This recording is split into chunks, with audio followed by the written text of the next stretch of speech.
Good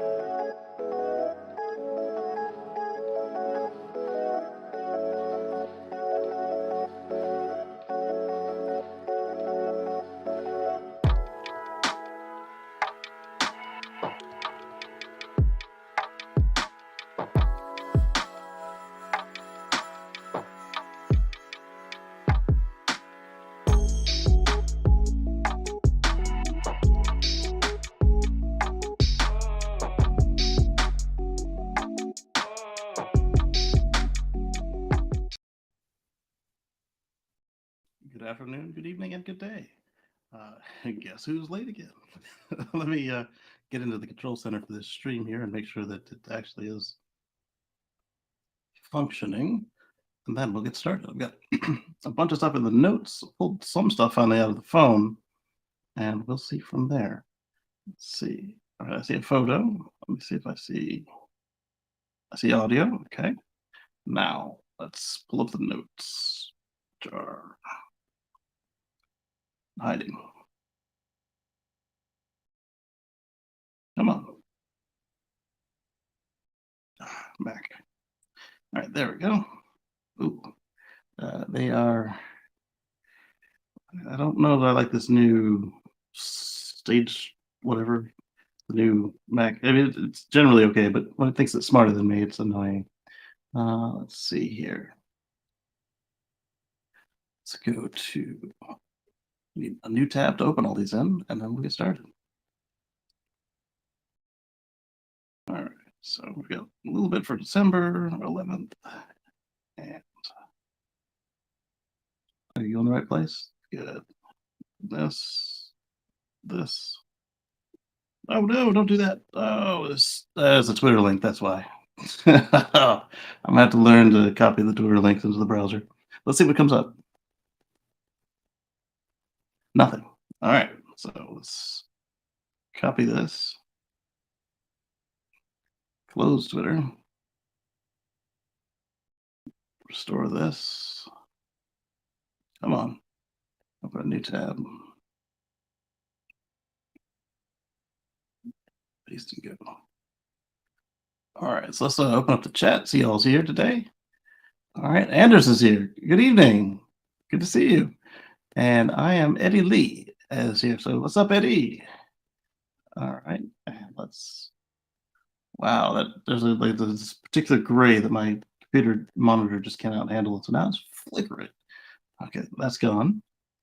And we're still in the right browser. So let's open up the next one.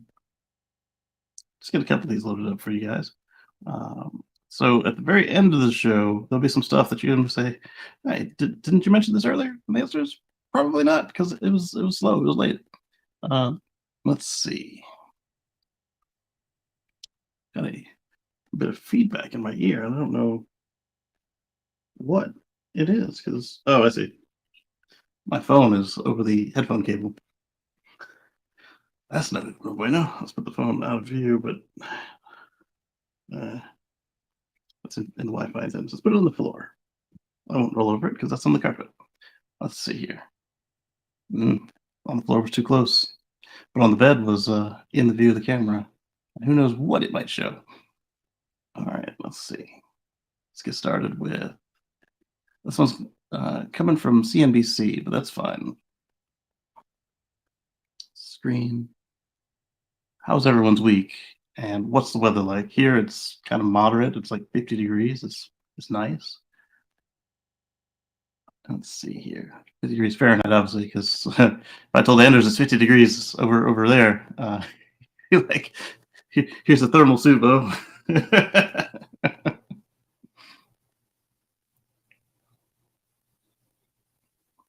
All right, so Ford is claiming the number 2 spot in EVs behind Tesla, but the gap remains wide. This is something we brought up in our multitude discussions of the NACS, because Tesla has the most deployment right now, but for some reason GM is claiming the lead. Like, hey, we're out in front, we're number 1. And I've been saying for months now that that it's not GM, it's Ford, and it's not number 1, it is number 2. And it's just further goes to show it. Let's take a look at these numbers they gave us here. Ford has topped the South Korean automaker Hyundai to achieve this goal. I didn't realize Hyundai had made it up that high. They remain a distant second. Let's see. Ford reported EV sales as part of its November results, which were off 7.8% from a year earlier. Give me the numbers, please. Percentages are nice, but Ford said its share of the electric vehicle segment was 7.4%, up from 5.7% a year earlier. Impressive. And it's like I keep saying that everybody's like, "Oh, Tesla's market share is shrinking." Uh, okay, so what if you had 75% of the market before, and the market increases by 2 million cars, and now you only have 65%? Who's mad? I wouldn't be mad. Shoot. Anders says it is a negative 6C there. Woo, need a sweater. And Timothy says, "Good morning. Good morning." Buy his book. I would have it right here, but I'm not. This is in my place, so I don't have it next to me. I'll figure something out.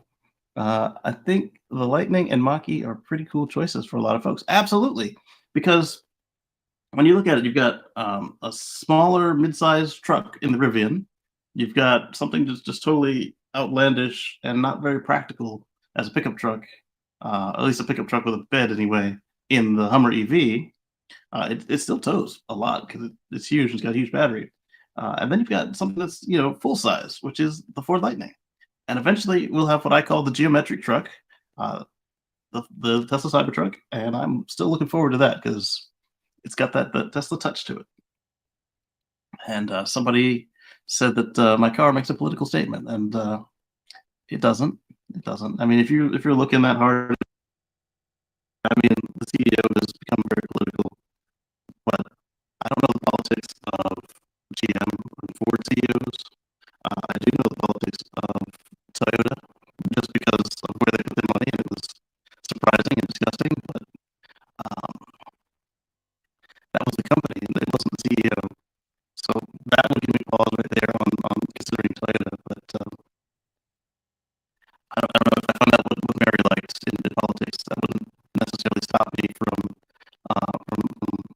purchasing a Volt EV or a Chevy Silverado EV when it comes out or something like that.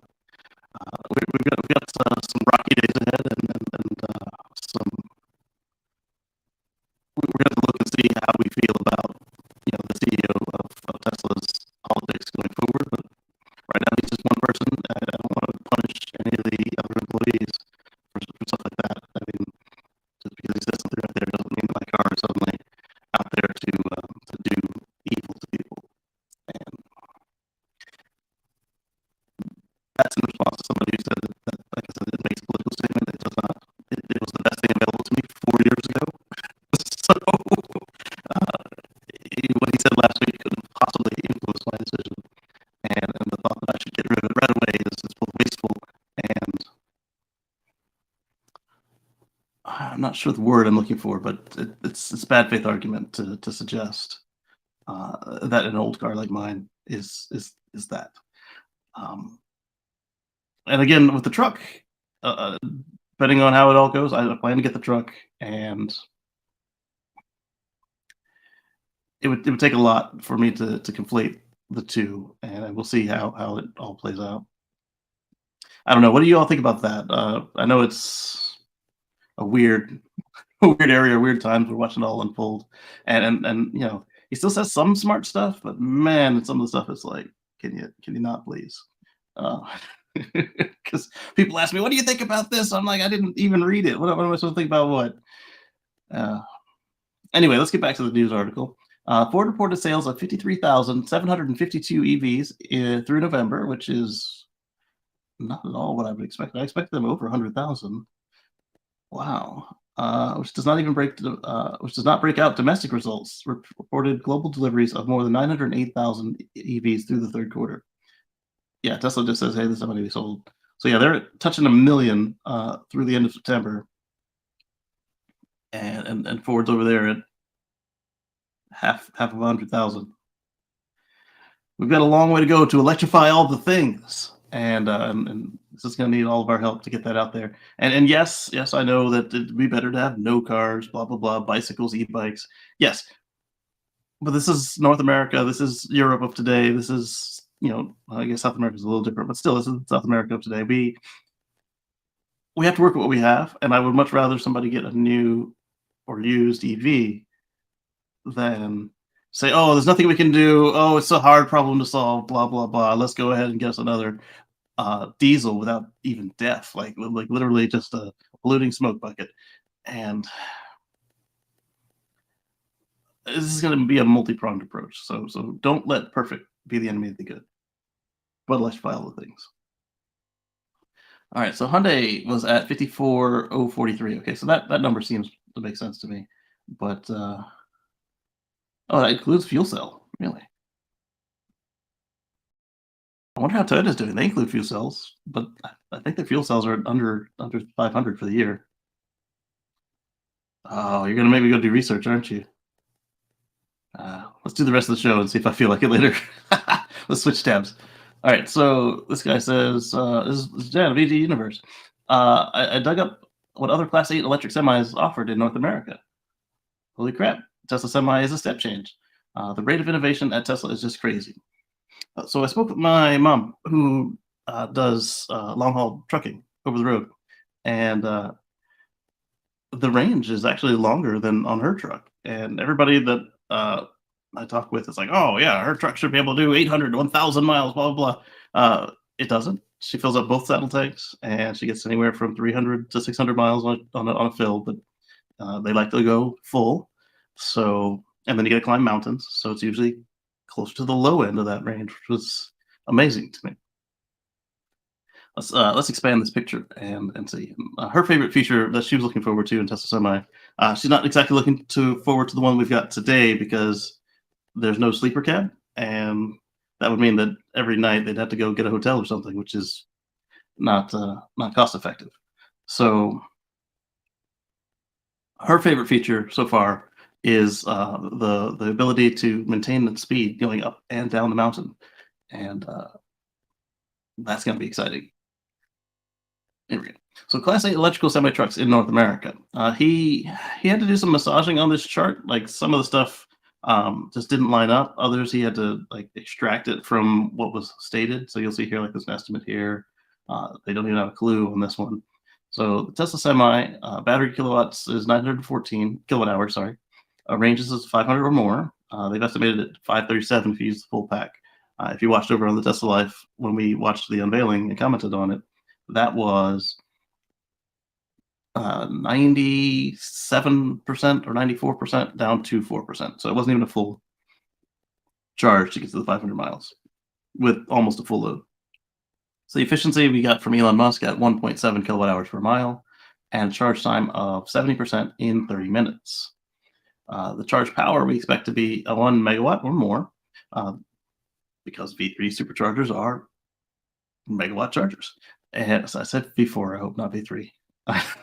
The Nikola Tre is the next best at 733 kilowatt hours, and it's got a range of just 330 miles because its efficiency is only 2.22 kilowatt hours per mile. Yikes. And that's not even the worst one on the chart. The worst one on the chart is the BYD at 3.27 kilowatt hours per mile. For comparison, yesterday on a little family trip we took, the Model X was averaging between 230 watt hours per mile to 360 watt hours per mile, unless we were just accelerating like crazy, and then it was 450 watt hours per mile. But what was that? There was a segment where we were just going fast for no good reason.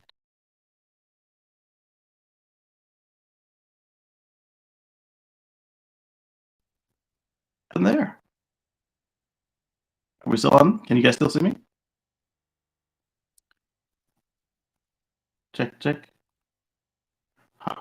All right, so I've got something coming for the stability of my internet connection. I've got a SIM card, I've got fiber, I've got wireless LTE. I've got connections. So what I'm going to work on next is a solution to aggregate on them. I don't necessarily make it any faster, but it should make it more stable. And that's assuming that one was even the internet. That could have been the computer was mad at me. Who knows what. Anyway, let's get back to that. So the semi is about my worst feeling on me. Well, I take that back. When we were towing, let me pull up my history real quick and log in because I don't have to estimate. I can tell you what I got because I have a history. And then if I can anonymize my history, it'd be even better. I need to add air to my rear tires. They're still above the recommended, but all right. So what did I move here? Let's go to calendar by month.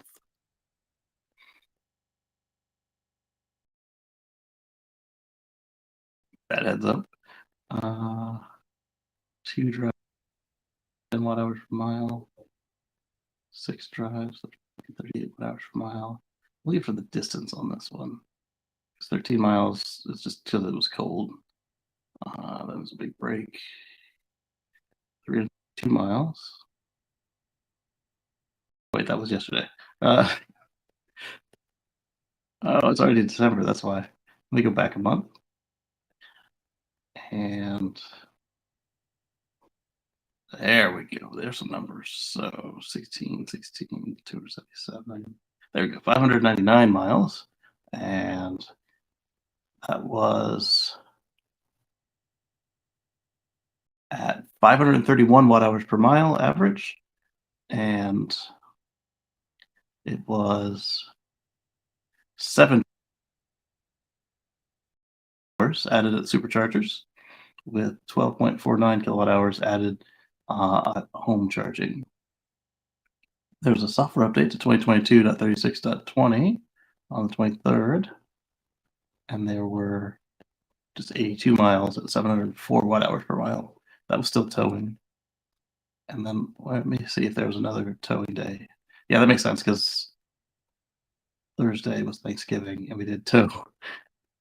All right, so that one actually is a little down because we didn't tow the whole day. Next towing day, 15 drives at 227 miles at 721 watt hours per mile. So it was cold and heavy. So that one was not as good as it could have been. Oh, I see. It carried over 2 days, so I'd have to average the 2 days because the day before was just 570 watt hours per mile. So let's just call it 660 watt hours per mile on average for my bad days. And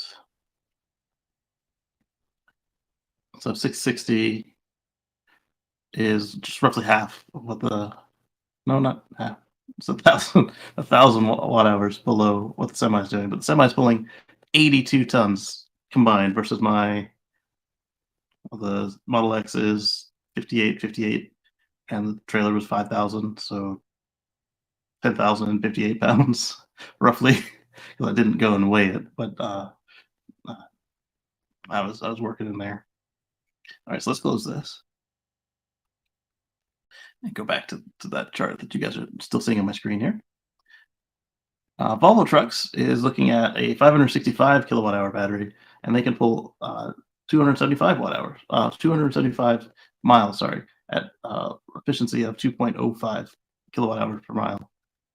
And then when you look at the charge times, they're 80% in 160 minutes, 80% in 90 minutes, 100% in 180 minutes. That's actually decent, 100%. But who charges to 100%? Except if you are trying to use this as a long haul truck, which is not built to be at 260 miles.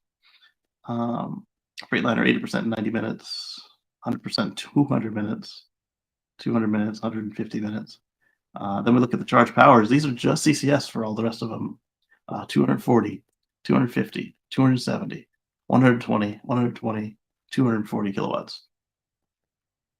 Tell me again how CCS is superior. I'm not seeing it. I'm not seeing it. All right, so let's continue on analyzing this chart a little bit, just looking over it. This guy right here at 275 and this guy here at 330, but being well over 2 are similar range to what we expect to see on the short range Tesla Semi at 300 miles. So we know it's going to have a smaller battery than these because it's got a efficiency of 1.7. So let's just do some simple math and see how it comes out to be. Um, so he got 537 over 1.7, 15. So I'm not doing it right. Oh, I see. I see. No, I don't see why.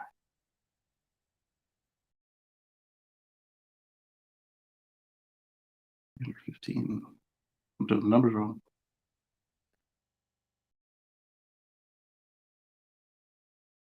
So if 437 times 1.7, I should get 914. 912.9. So there's probably a buffer in there. So let's do 300 times 1.7, which should actually be better because it's substantially lighter for the 300-mile truck. And we're looking at 510 kilowatt hours. So that right there is going to be a savings over them, not just from the way that Tesla's going to build them in serial production, but the fact that they need less expensive batteries. I mean, zinc batteries are expensive. Not just the Tesla's batteries are less expensive than Volvo's. So 510 kilowatt hours. If the lighter truck doesn't magically doesn't get more efficient by being lighter, but what that could play in is because it is lighter, they could put a heavier load on it and still be in the same place. So let's call it that and say that they will be the same at 510 kilowatt hours. So that would mean the short range Tesla Semi would be 1, 2, 3, 4. It'd be fifth in battery size. Would it be right up here in terms of performance? Wow, that's incredible. All right, let's look at some of the comments on this one and then move on to the next thing. Close. The graph is from the Tesla Semi deep dive I wrote, 2,200 words, everything you need to know. That's over at evuniverse.io. So we'll copy the link and we'll paste it in chat. There we go. I'm stoked about Tesla Semi, so I could talk about this all day. I won't, but I could. Let's see. Looks like the Tesla, like this one's going semi-viral too. Oh, so he's saying that this tweet got a lot more interaction than he's used to getting for a single tweet. Remember, they probably could have launched this thing years earlier if they'd had a bit more spare battery capacity, which is true. Exactly. Look, it looks like it didn't matter at all in terms of being on top of those columns, the efficiency and charging capabilities, everything. I will say this though, but because they did launch it later, they were able to roll in some improvements as they launched the Plaid and refreshed the Model 3 and Model Y. So it's got the new octovalve, it's got the Plaid carbon overwrapped motors. So it didn't hurt product that it was late. Competitors have had all this time to catch up with the specs announced, and they still failed. So this is what I was saying earlier. I was saying that with the cars, everyone's a lot closer to Tesla in terms of product. They're not 100% there, but they are closer. I don't feel if I buy a Lucid or the Mercedes or that I'm getting a just substantially worse car. But for most of these trucks on here, especially when you look at what they charge, I feel it is a substantially worse product than what Tesla has started to deliver at the beginning of this month. And I didn't understand, I still don't understand why that discrepancy, why there's that gap. Do you guys have any ideas other than the doing what we always have done is cheaper, and because you don't have to bring in any new tooling, any new engineers, anything like that? I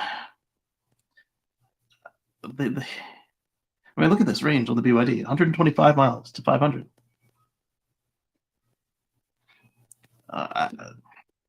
Yeah, you can look at it and say the BYD isn't really the same product as it's probably something to do a drayage around the port. So hey, let's move this container from over that side of the port to this side of the port. But everybody else, they're advertising their stuff as short range, real work from Peterbilt to Nikola. And Nicola actually says there's his long range. But it's got a. They all have day cabs. I'd like to see a sleeper cab on one of the Chinese trucks that we pictured weeks ago. It had a sleeper cab, but it also had a 200-mile range. So, did it have a 200-mile range or 200 kilowatt pack? But in their case, they advertised the sleeper cab as something that you could use to entertain yourself while it was charging. You could sit back and watch TV or play a video game. They weren't suggesting it was a long haul truck, and it was downright affordable.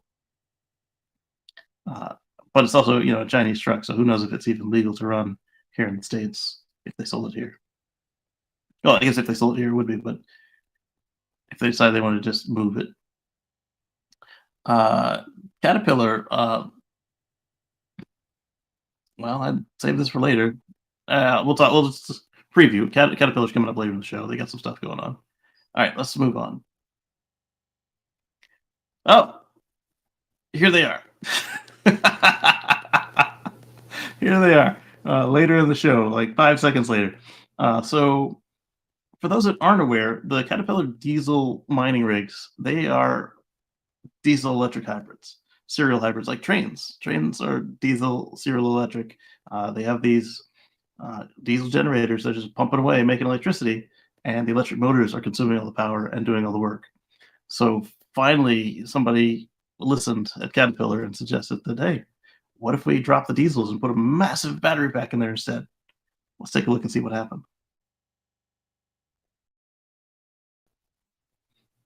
All right, so the Caterpillar 793 electric mining truck. This is by Tina Kacey.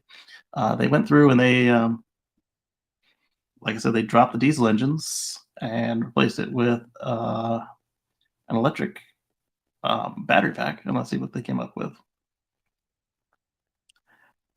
They did a 4.3-mile course in Arizona, fully loaded to the rated capacity.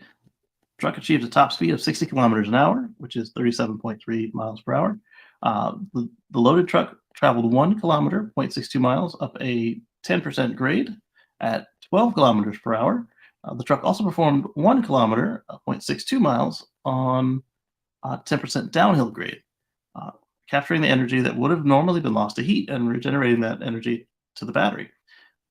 That's something else I don't understand. On these diesel mining rigs and on trains, what they do with the excess energy is they just radiate it out as heat.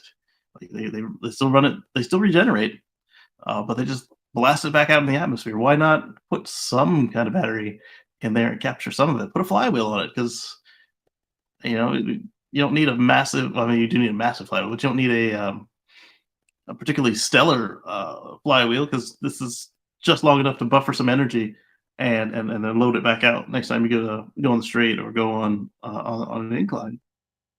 And you can run the diesels a little bit lower for that period while you're spinning down the flywheel. Anyway, so these ones regenerate to the battery, which is really cool to see, and we do see that on battery electric trains. They regenerate their power into the battery. They don't regenerate out to heat until the battery is full. Let's see. Upon completing the entire run, the truck maintained enough battery energy to perform additional complete cycles. That's good. And then there's the electric mining rig that we talk about occasionally. I think it's in South America, could be in Europe. They charged it one time ever. It goes empty to the top of the mountain. They load it up with ore, and then it comes down the mountain, regens the whole way, dumps its load, and then travels back up empty. It's not really perpetual motion because they did have to recharge it one time, but what's happening is it is regenerating so much energy coming down the mountain that it doesn't need to be charged, but it's still a battery electric vehicle, and it's really cool. But that's not a normal workload, which is why we haven't really seen anything before this Caterpillar at this size, of this use yet. Let's see. In contrast, EV battery packs are massive. They store far more energy than a conventional vehicle battery. Yeah, you all know this. The bigger the vehicle, the bigger the battery pack, and the more opportunities for capturing excess energy from braking. And I think Kyle Connor was the one who drove not this one, but it might have been this one, like what was under prototype phase. No, he might have been on the tire. It might have been the Goodyear tire test. But either way, somebody had him there testing out one of these trucks. I don't know if it's the gas or I'm sorry, the diesel or the electric one. And it was definitely the Goodyear people. And he pointed out that it can regen to a stop. Like you don't really need to use the brakes except to hold it still, which is pretty cool. Except that obviously the regen, if it was the diesel one, would be out the heat. Regenerative braking also comes into play on electric rail systems. One example being the Infinity train developed by Fortescue. Hmm. All right, fuel available. You can use wind turbine, solar arrays. Yes. All right. Let's see. Does it say the size of the battery pack? I don't think they do.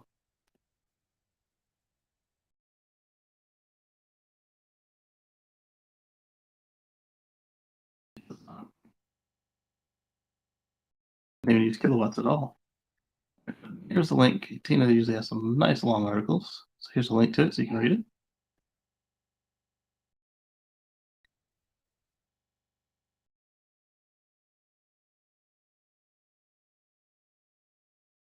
Oh, I see what I'm doing. I am putting it in the YouTube. I was like, why is this only showing up on YouTube and not on Twitch? And then I'm in the wrong view. Sorry, guys. There we go.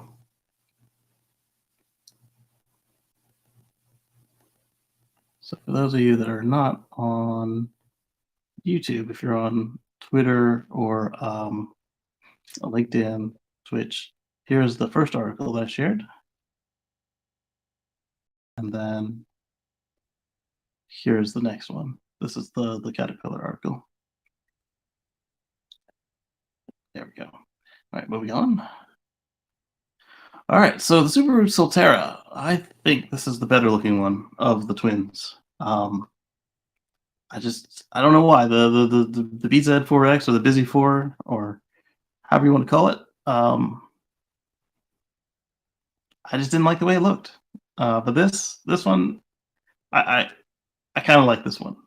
I wouldn't buy it, but I like it. I like the way it looks. And why wouldn't I buy it? It just doesn't suit my needs, and I'm kind of done with the dealer networks and stuff. Nothing against dealers. If it works best for you, that's fine. Um, so now that they are done being beholden to Toyota's stop sale and recall for the wheels falling off, remember this is a clone of the Toyota. It's just got different badges and somehow a slightly better looking exterior. Um, it's finally able to sell, and so in November they sold 94 units. Here's the thing: if you want a tax credit, the Subaru hasn't sold an EV yet, so they have all their credits available through the end of the year, which they don't need them all. And then next year, we get the new program. So if you want one now and you need the tax credit and you can use it, that's an option. And they also fixed the airbag issue that was wrong with the Toyota version as well. All right, so let's see. And remember that the Subaru has a different all-wheel drive system programming than the Toyota, because Toyota actually got Subaru to do their all-wheel drive on the BZ4X four-wheel drive, because that's Subaru's brand legacy. They do four-wheel drive cars, trucks. Because remember, in the early 2000s, late 90s, they raised all their vehicles up 3 inches, and they became, instead of station wagons and cars, they became trucks and SUVs. It was a trick to help them get better fuel economy, or not better fuel economy, help them get around the emissions requirements for everywhere, California, the U.S., the whole 9 yards. Eventually, they came out with a hybrid. They started doing the right thing to match their outdoorsy image, and it's also kind of prescient because when you look at who still makes cars these days, you got Toyota and Tesla, and then the Mustang. Everybody else is making crossovers and SUVs. As Eddie says, yet another SUV crossover thingy. Let's have some tea. Continuing on. Solterra will reach volumes or not. Last month, the company sold a total of 50,138 cars, up 52% year over year. So the Solterra accounted for 0.2% of the total volume. Yeah, but I mean, it's 1 month, and let's see what happens. Toyota noted 232 sales in Q2, but due to the recall, 0 were sold in Q3. Yeah, we talked about that extensively. They'll pay close attention. All right, so moving on. All right, over at Electric, France has started banning short haul flights and cracks down on private jets. Remember, I was talking about we have to do a multi-pronged approach to reining in these emissions. Aircraft and cargo shipping and over the road freight are our biggest consumers, and not just sea freight, also cruise ships. Cruise ships are terrible. Well, let's continue on. So let's see. France received green light from the EU Commission to start cracking down on ultra-polluting short-haul flights within the country, starting a ban on 3 popular flights from the Paris Orly airport. The country aims to curb the use of private jets in an effort to reduce CO2 and keep up with social media backlash against the super rich jet set. Okay, so that part is not necessary. I mean, who cares what they do with their money? I mean, we do, but not to the point where, oh, let's get mad at them on social media. See, am I lagging in real life or just on the web? No, just on the web. Why am I lagging? Let's go back here. I don't even know what to do. Oh, it's not lagging anymore. I don't know what to do to fix that. I'll have to, I guess, restart the computer, but not now. Because it'd be my luck that I go to restart it, it doesn't come back in time to continue the stream. Let's see. Y'all remember how many times the PC and the previous version of this Mac would crash out and I'd have to switch to the iPad or something? There's the iPad there. All right, so I'm going to add more routes to the list, potentially. I think this is a step. This is a good step. Take a train, take a bus. I don't want to say take a car because that just adds to traffic, but this is Europe. Trains work well in France, so why not? I don't know. What do you guys think about this? And of course, Anders, don't forget to hit the like button. Thank you. I appreciate it. Let's see. Let's move on to another one while you guys tell us what you think about short haul flight banning. Share this tab instead. All right, so we've got a couple of new Tesla firsts. They've begun Model Y deliveries in Taiwan. And there's a little detail to this one that doesn't make any sense, but makes perfect sense if you look at politics. So there is a Tesla Gigafactory in Shanghai, which is right across the, it's a little skip and a jump to get them over to Taiwan. But Taiwan feels they are the real China, and China feels that they're the real China. So these Model Ys are coming from Giga Berlin, and it's kind of funny. They actually pass, at least on the routes on the paper, they pass the ships that are leaving the Giga Shanghai. Hang on, let me check these messages real quick here.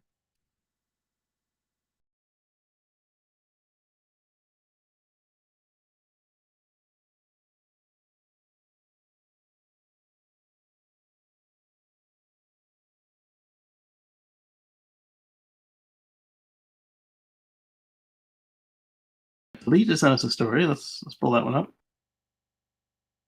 Copy link, and we'll pull it up after I get done saying that. So the oddity is that that it passes the ship of Teslas that are leaving Shanghai for the rest of the world because of geopolitics.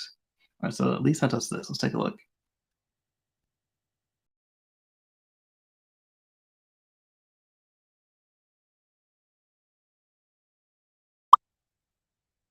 All right, so this is coming from thestreet.com. Uh, the manufacturer of premium electric vehicles makes a decision its rivals will not like. Really? Let's take a look. Tesla dominates the EV market. Uh, they've seen market share gain because it's no longer the only company to offer electric vehicles. Like I said, the pie is getting bigger as long as you still have the biggest piece of pie. Who cares that your pie is now a smaller portion of the total new pie? In the U.S. market alone, like the car makers, GM, Ford, Volkswagen, blah blah, mount fierce competition. Yes, Tesla remains the boss for now. Company is still by far the leader in EVs, holding 2/3 or 65% of the market, according to data from S&P. Of the more than 520,000 electric vehicle registrations in the U.S. In the first 9 months of 2022, 340,000 of them were Teslas, according to data from S&P Global Mobility. Uh, the company is determined to maintain its rank and continue to dictate the direction of the auto industry should take, like the NACS connector. This is true for services as well as technological innovations, and it's also true for the pricing policy. Okay, so this is about the 3750 uh, credit. If you order an in-stock Model 3 or Model Y,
I can't see myself because there's no yellow box around my face. I don't know. I don't know that I'm not talking. All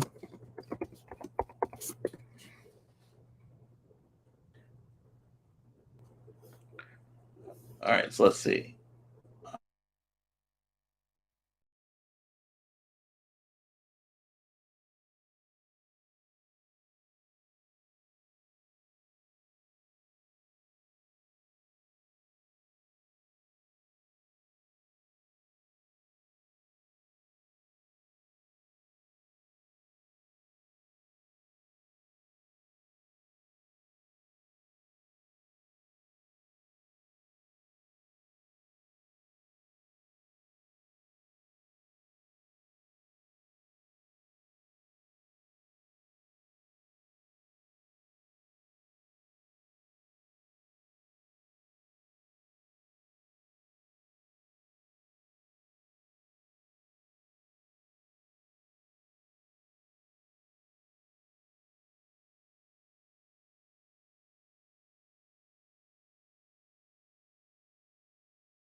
Hello, hello.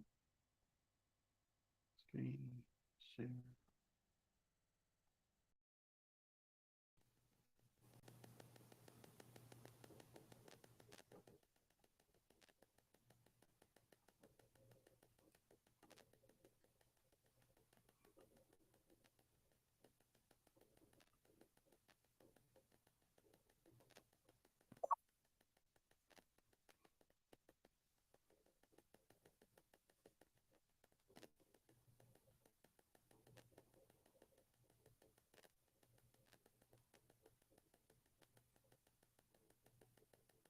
All right, it says it's connected.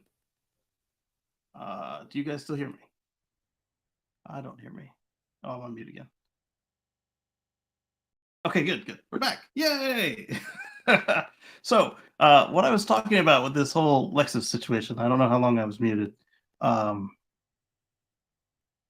uh, well, first off, what do you guys think of it? I think that it's way too many shifts, and I don't know that it makes any sense in an EV because if it's a fancy fidget spinner, that's expensive, and why? Because it's a Lexus there, and I was also curious what happens if you don't shift it, and if it is actually shifting something, why not? Why would that not be a shift by wire technology? So again, why not make that an automatic? And I get that shifting gears is fun in a manual car, but this is not real. But at the same time, you've got the Ford Lightning and Mustang Mach-E and a bunch of other people's cars, like all the Porsche Audis and the BMWs. When you push the pedal, they make an electrical noise that sounds like an engine noise. I don't know. How do you guys feel about? I want to get a beat on this. Like, is this appealing at all? Or do you know people who would like this, especially with all of those shifts so quick together? I mean, the reason I don't like driving manual transmissions, aside from the fact they don't give you a fuel economy boost anymore, is I don't like them in traffic because you're constantly clutch, shift, clutch, shift, clutch, shift. And I'm using the left hand because he was, but I would use the right hand. And I don't see the appeal of a fake manual. Paddle shifters, yeah, but this isn't paddle shifters. And all right, Timothy says it's probably a very narrow interest group that like it. Yeah, I could see a handful of people liking it. The question is, are there enough people to make it worth even building? 'Cause look at how many engineering hours they've already put into it, and then how many will it sell to? And then will it have a function where if you're in traffic, you don't have to sit there and babysit it? Will it just go back to being an automatic? And since this is Toyota, you know they're not gonna let it, damage the car if it is real in its performance. It's like if you get it to a point where it's kinda like simulating a lug and stalling out, like, it's not gonna pass that through to the powertrain and the chassis.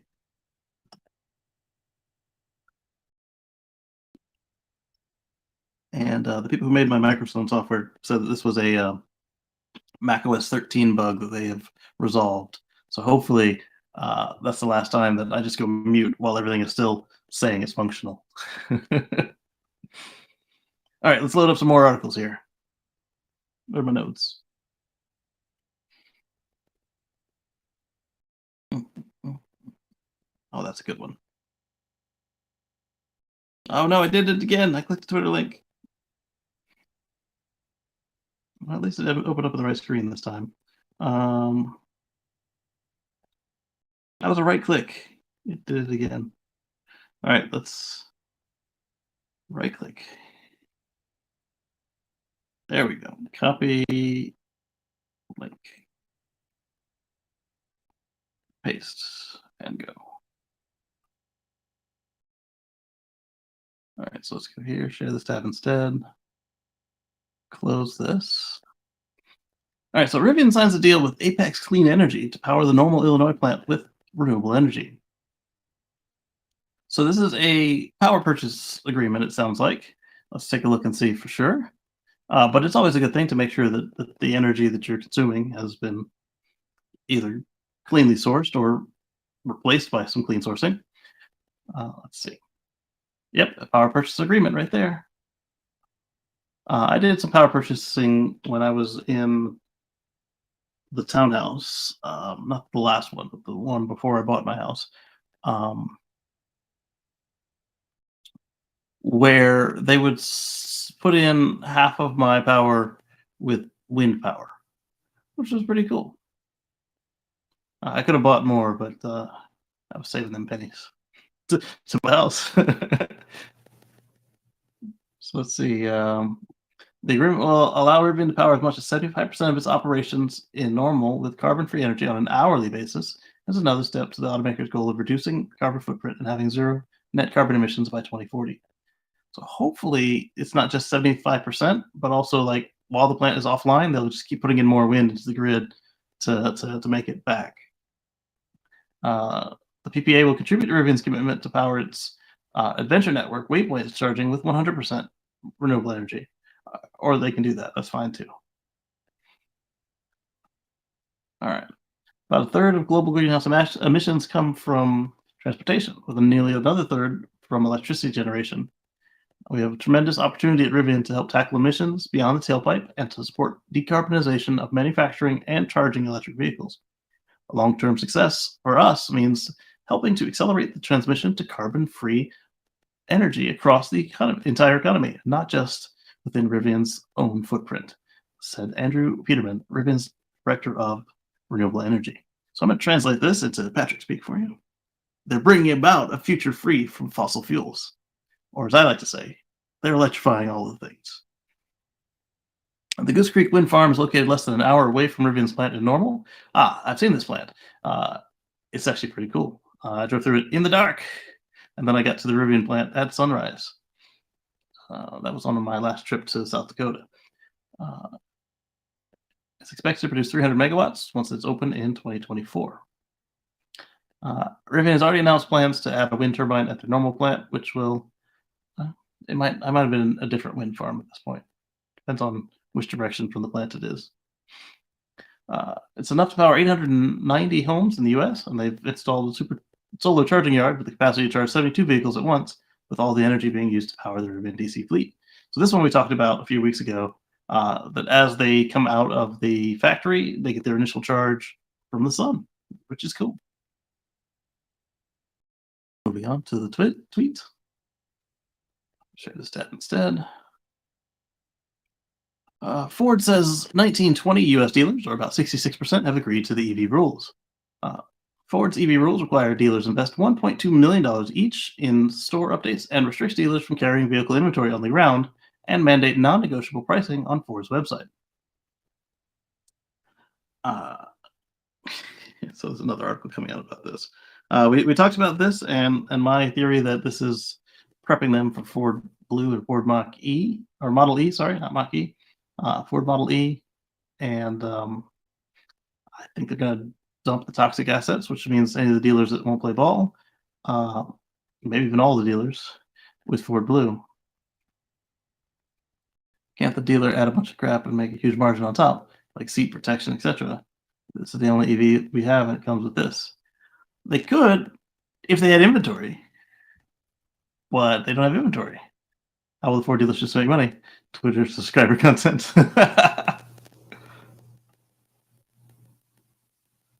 Oh. They can still sell used cars, provide financing, leasing services, provide. Yep. Maybe also sell battery warranties for used EVs. Carry on the ground means inventory. Yeah.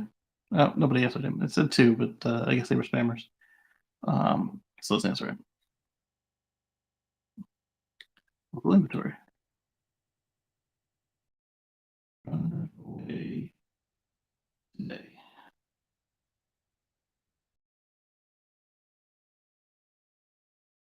I hate paywalls. Oh well, next story.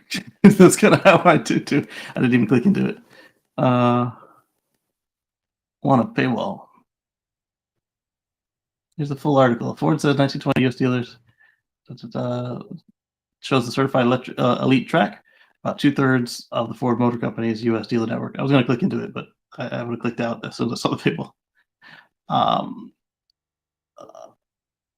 Signed up for the automaker's electric certification program. Jim Farley said on Monday, speaking of automotive news, Farley said 1920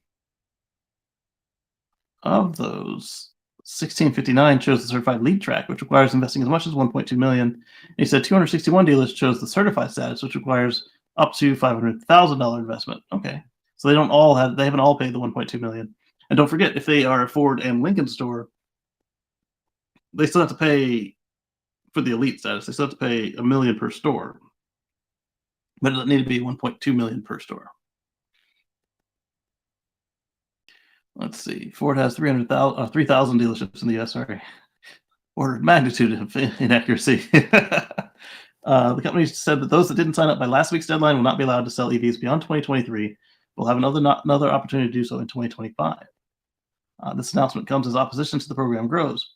Okay, I was going to bring up another article. The announcement comes as opposition to the program grows. Last week, a group of dealers in New York filed a lawsuit challenging the program as illegal, while a separate group of dealers in Illinois filed a protest with the state's Motor Vehicle Board.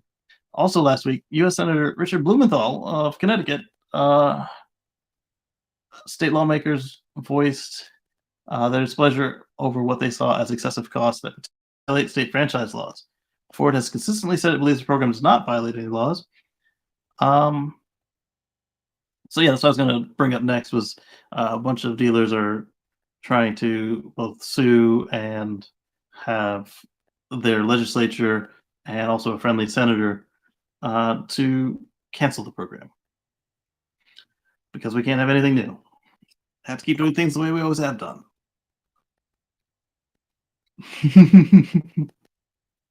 Yes, indeed.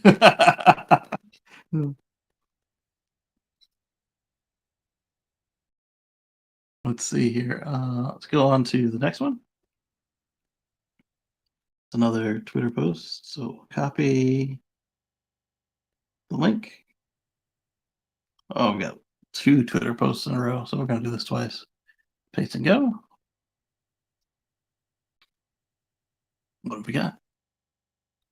That's pretty good for comparison. The GM Hummer EV, while towing 5,000 pounds, has a real-world efficiency of 1.65 kilowatt hours per mile. Whoa! I thought that my 600 and 700 kilowatt hours per mile was gross. We're talking a passenger vehicle, the GM Hummer EV. Wait, did that? Oh, no, it didn't. Okay, I thought that the Apple thing showed up on your guys' screen. So 1.65 kilowatt hours per mile with 5,000 pounds. It's almost as heavy as the Tesla Semi with 81,000 pounds. That's incredible. I'm gonna retweet this. That's assuming it's real. I'd have to. You know what? I could find out by watching a couple YouTube videos and see what people got, but it feels right. I guess I'm gonna look that one up later too. I've still got the Ford article open from earlier. I'll take it back if it is. All right, next tweet is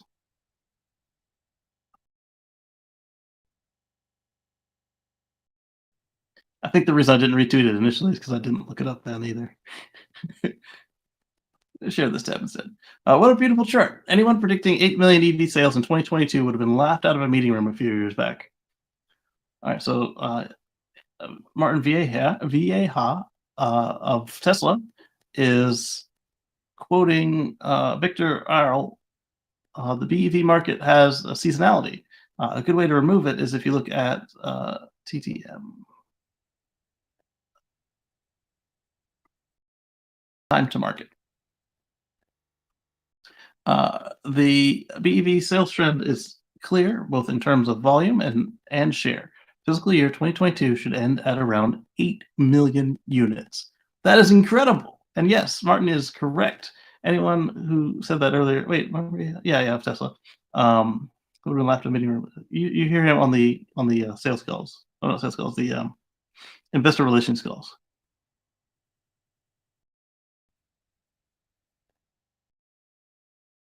Wonder if some early ICE cars made horse sounds. It could come with horse smells as an optional extra.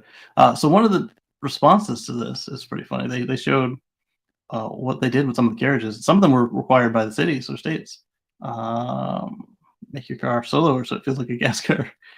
Whenever I use my washing machine, I like to take all my laundry out mid-cycle and down to the creek, scrub it against a washboard for a while before returning to load the machine. Really gives me the hands-on experience I'm missing on the new laundromats. Does it come with a case of cholera? Oh, maybe. Only on the Oregon Trail. This is about the shifting Lexus. I asked my friend about that last month. Borla exhaust can make your Ford Mach-E sound like a GT500. And then here we go. Here it is. This is what I was looking for. Actually, horse head on a carriage, which is a car, I guess. Yeah, it's a car. I don't know which car that is, but actually, in some jurisdictions, this was required. You had to do this so as not to scare the horses. Or other jurisdictions, you had to have a flag man walk out in front of you, waving flags. Horseless carriage coming through. Horseless carriage coming through, which was equally ridiculous. Good topic of discussion for the guys who used to follow the horses and pick up after them. But now the horse droppings are invisible and pass through the blood-brain barrier with brake dust. Yep.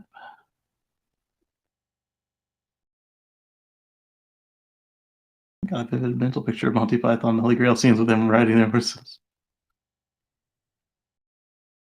Oh wow, some of them look like whole horses. I didn't realize that. I'd only seen like the one above with the horse head. I did not realize they had a whole fake horse with a movable tail. Wow. Okay, you learned something. I guess the smell was not needed. There was plenty everywhere for free at the time. Some people say I was requesting burnt hair. I have gasoline smell nowadays from the BEV.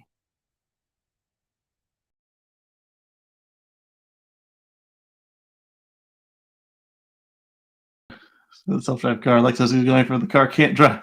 Can't drive the car.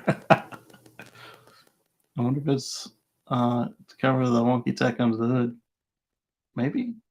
And yeah, that's how that video looked at me. Just like just shifting for no reason, just all over the place. All right, so let's go back to where we were with the 8 million.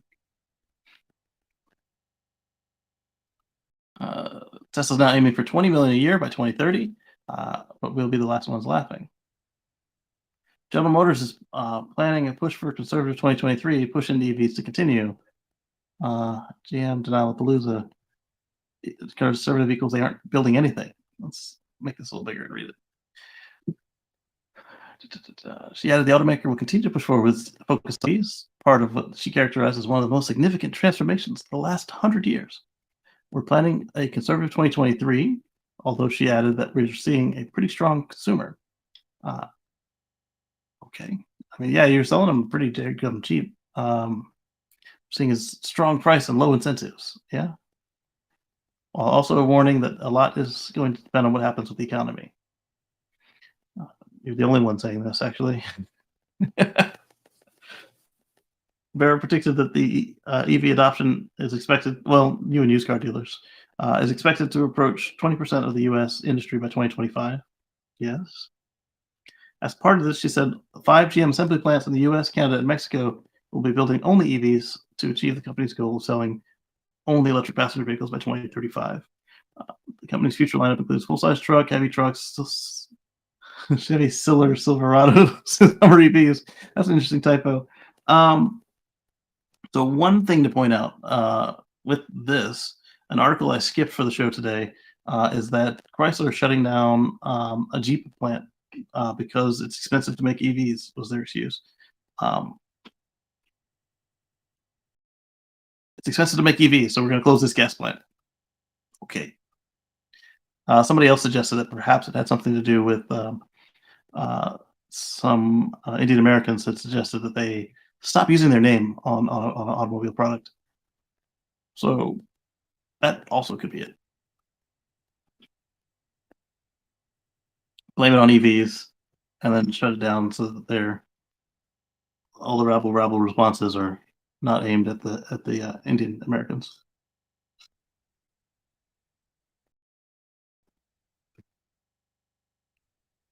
Which is better than, sicking them on them. All right, let's see. How far back can we go here? All right, so I don't want to go back to the MSN page. Who knows what articles are going to come up? All right, so let's move on to the next thing. We are here. Oh, don't put it there. Come on, computer. Why would you change windows on me? This one's in green. Oh, 2 of them are in green. Why?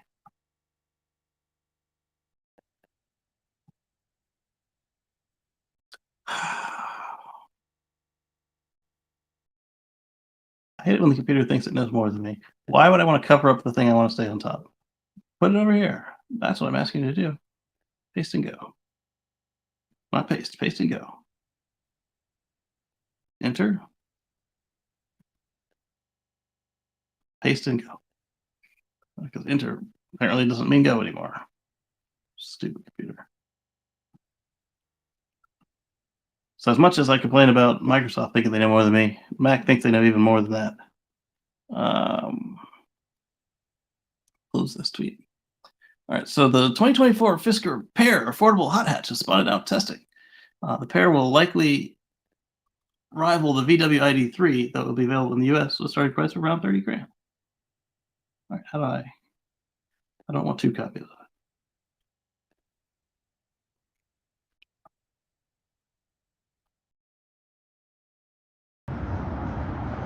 We get 2 copies of it. There we go. Look at that. Doesn't look bad. Again, though, we'll see if Fisker survives. I wish them luck. The Pear is smaller than the current Ocean SUV. We saw the Ocean, was it last week, week before? So they made it. That's all I had to say about that one. I wanted to look at the pictures with you.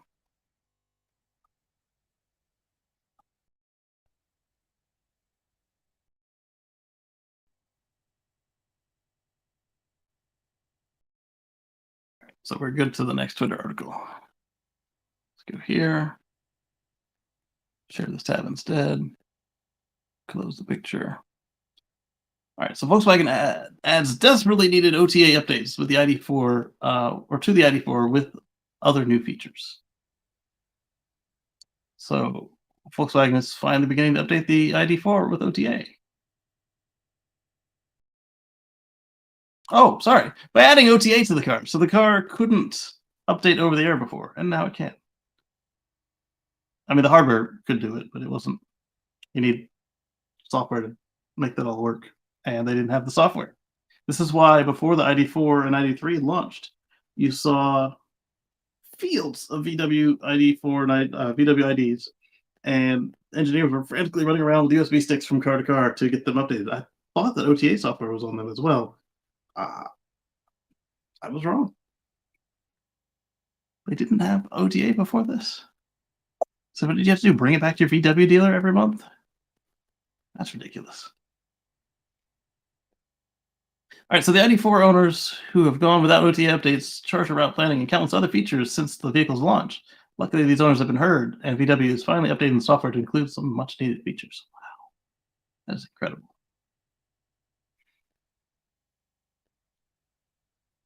I don't know how I read it before and missed that. I guess I should have said surprises. Yeah, there we go, surprised. So what Herbert D said was correct. Previous CEO booted by the company's owners. Yeah. He said that he was forced to make several custom versions of the software for multiple vehicles rather than just one version. He told the bosses they didn't have the manpower, and the bosses said it's just software. You have more than enough people get it done. After they fired him, they said he refused to make the software and delayed things because the problem was harder than the owners thought, and took more time than they thought it should. But now we get indicated leadership changes. They reoriented the brand towards software focus. Shortly thereafter, VW Group invested roughly $2 billion in a partnership with a Chinese firm to improve its software offerings. Really? Didn't realize that. So this wasn't an in-house thing that they just like shipped it. They went to China.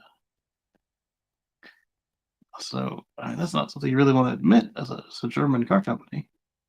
We need the Chinese to get our software done. I think Deese paid badly in company politics. He was absolutely competent and had the correct vision for VW, but some folks got their feathers rustled. Yeah, I still wouldn't be surprised to see him pop up at Tesla at some point.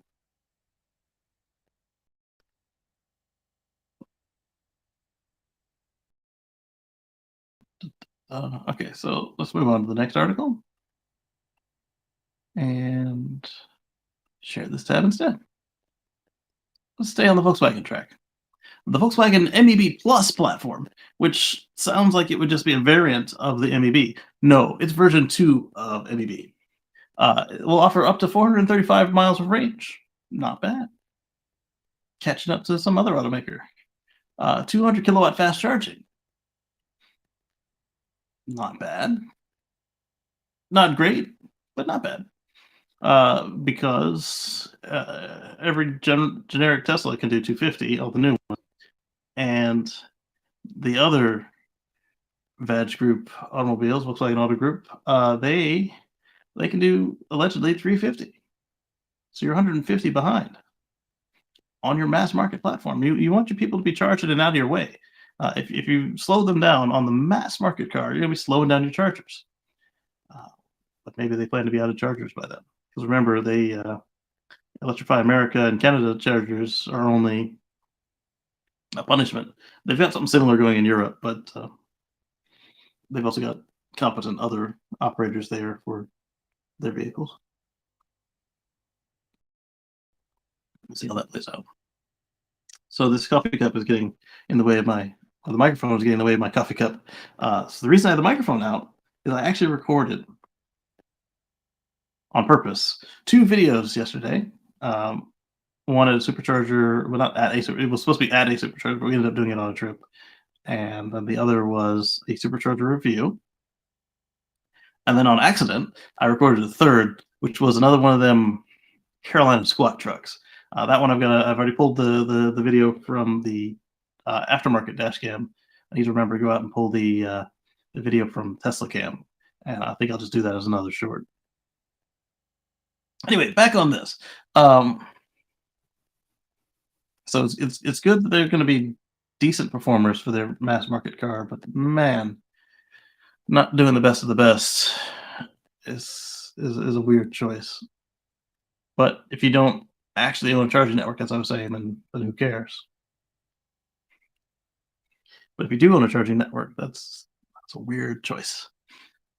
All right, so again, talking about the departure of Herbert Diess, the ousting. Um, the magazine suggested Volkswagen might not open the Trinity Project factory until 2030.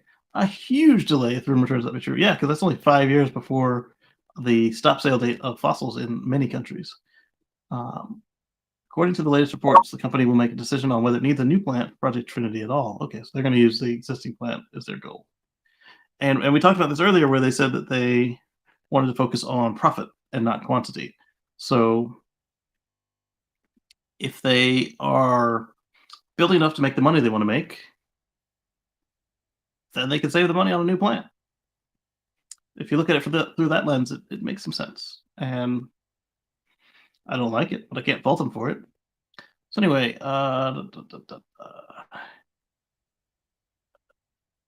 the MEB will evolve into MEB Plus, and that the EV only architecture will be taken to the next level.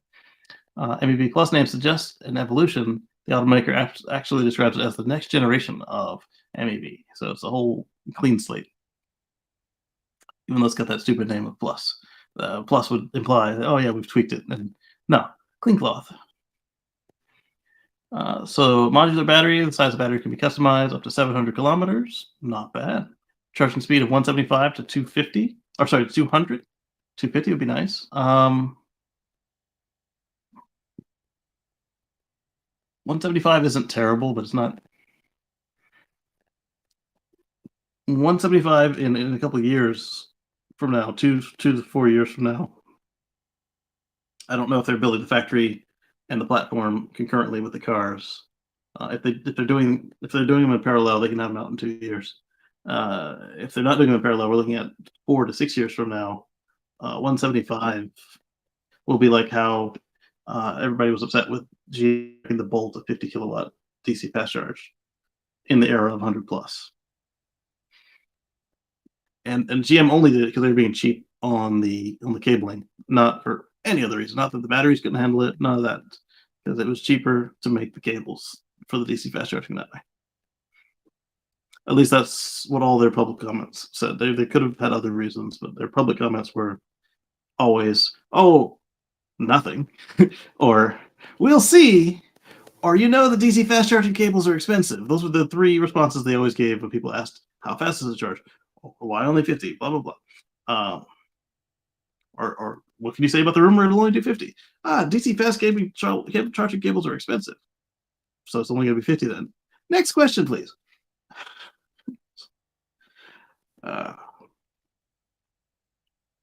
So let's see. Volkswagen is pledging to launch 10 EVs under the core brand by 2026, including an entry-level model for 25,000 euros. Not bad. And speaking of new models, new additions are being planned for performance and premium segments as well. They didn't say when the first MEB Plus model will be launched. As I said, it depends on how they're doing it. They make no mention of the upcoming SSP, which is the Scalable Systems Platform, which was originally supposed to be debuted in 2026. So you can assume it's gone, or it's going to be just one car, maybe two. That's usually what happens when they stop talking about something, that they've canceled it. Not always, but usually. Projected charging speeds, MEB Plus will carry over the 400 volt architecture with an 800 volt system arriving in 2028 at the earliest as part of the more advanced SSP platform, if that exists. But in 2028, not to have any 800 volts when you have an 800 volt brand in the family with the Audi and the Porsche. Elon said it didn't save much to do a conversion, but if you do a clean slate with 800 volts, he says it was worth the savings at that point. Here's a clean slate. Why not make it 800 volts? And why not make the next one after that 800 volts? Or look at what they do with the Cybertruck. 1,000 volts. Yeah, no big deal. All right, so they're saying we got lots of space in the interior. 12 models currently being built. I wish them luck. GM launches its dealer community charging program with Flow. Let's see. The program will bring 19.2 kilowatt AC charging to locations in communities chosen by local dealerships. I'm sure they would appreciate not having their parking lots taken up, and those in the southeast that like and the north that like to lock their lots at night would like to not be taken off the list for being locked up at night. Um, so it makes sense. That, hey, this is where we noticed a lot of our customers in town would be going, and so they put it at the mall, they put it at the Little League or whatever. And why 19.2? Well, my car can charge at 19.2. Can yours? No, it can't. But the new Teslas are limited to 48 amps for some reason. But 80 amps is 19.2. 80 amps ish. It could be 72 like mine. Why so much? The Hummer can charge at 80 amps, so it takes a while to do it because it's got 200 kilowatt hour pack. Let's take a look at this video and see what it does to the music situation.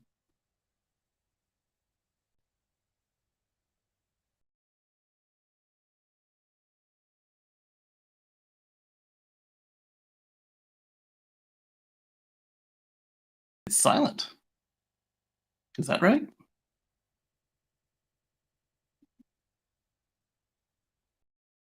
There are no closed captions of it, so it is silent. So this is this guy. He's charging his car at a Flow charger. So GM's partnering with Flow was part of what the article is saying, and it's showing you how to charge. Oh, you know what? I wonder if this is silent on purpose. Like this is going to play on a screen in the showroom, showing you how to charge your car. And that one was sponsored by Wheeler's EV, Wheeler's GMC, or whoever. This is the Marshfield charging over at the public library. It was actually a really good place to put it because you can spend some time at the public library. Eddie charges at the public library occasionally. Oh, it froze. Oh, there it goes. Why did it freeze? I'm not doing any extra processing right now. Is it a loop? No, it's not a loop. Charge cord connected. Okay. Well, that's enough of this side of the video. Oh, whoa, that was a level 2 charger. Oh, that makes sense though, because he said 19.2 kilowatts. So yeah, level 2 charging. I don't know why I thought DC fast charge. And then this courtesy of Wheeler TV. All right, pause this thing. Anyway, let's continue on. So they're going to work with Flow to add 40,000 new AC charging points in the U.S. and Canada, funded from $750 million earmarked for charging infrastructure products. The dealer community charging program will place AC chargers in rural communities and urban areas where charging deserts are known to exist. Hey, that's just like where I was yesterday. The reason I even made the video how and when I did yesterday was I was in the charging desert. I called it that. I said charging desert. You can watch my video and see when I make it. Not make it, when I edit it and publish it. Of northern South Carolina. Yeah, so they could use some stuff like this. I don't know that I would. I mean, I could use 19 point. I could use some fast AC charging. I'm being texted. Let's see.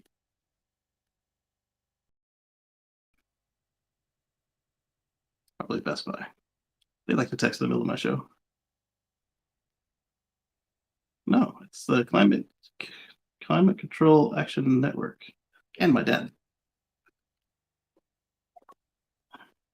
The reason I pulled it up was I wanted to check my sugar. 195. Feels low, but it's high. Eddie says, I used to use Flow until I started charging to the user.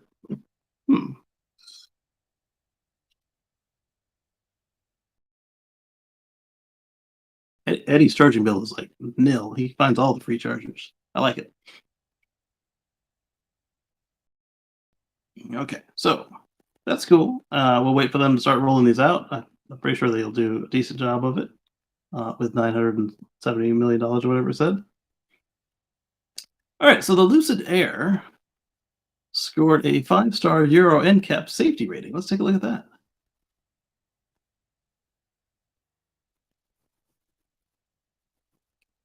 All right, so adult occupant, child occupant, score 24 out of 24 for crash protection based on 6 and 10-year-old children. 34.2% or 90% of adult occupants. All right.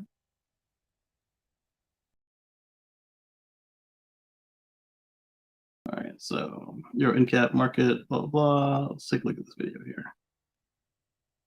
We're going to open it on YouTube.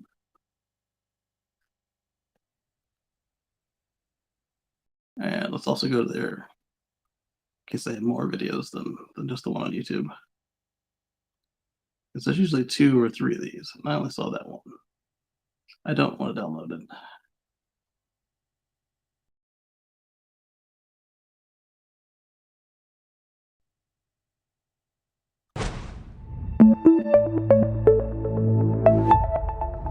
I guess there's only one video this time around.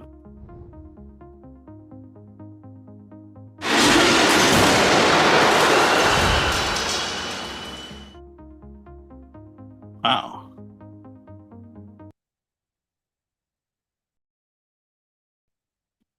I don't know about that music. I mean, it's protecting the passenger cage quite well. It's definitely like probably a total loss for each of these crashes. All right, here we go. Let's see. Dummy lands well in the. That seat's got a lot of flags. Like a rocking chair. All right, the kid was all right. The airbag dummy was all right. Side impact. Okay, let's take a look at the slow mo. I don't like it when the door opens up at any part of it like that when it's a side impact. The windows come out. Sometimes that happens. Sometimes it doesn't.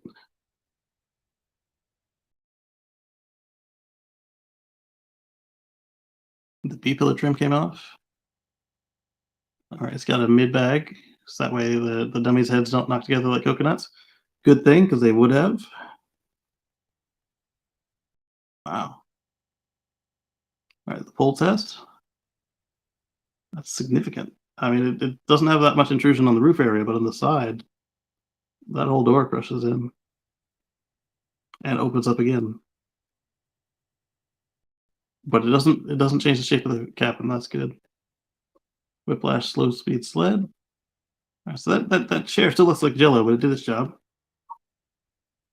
Child seat.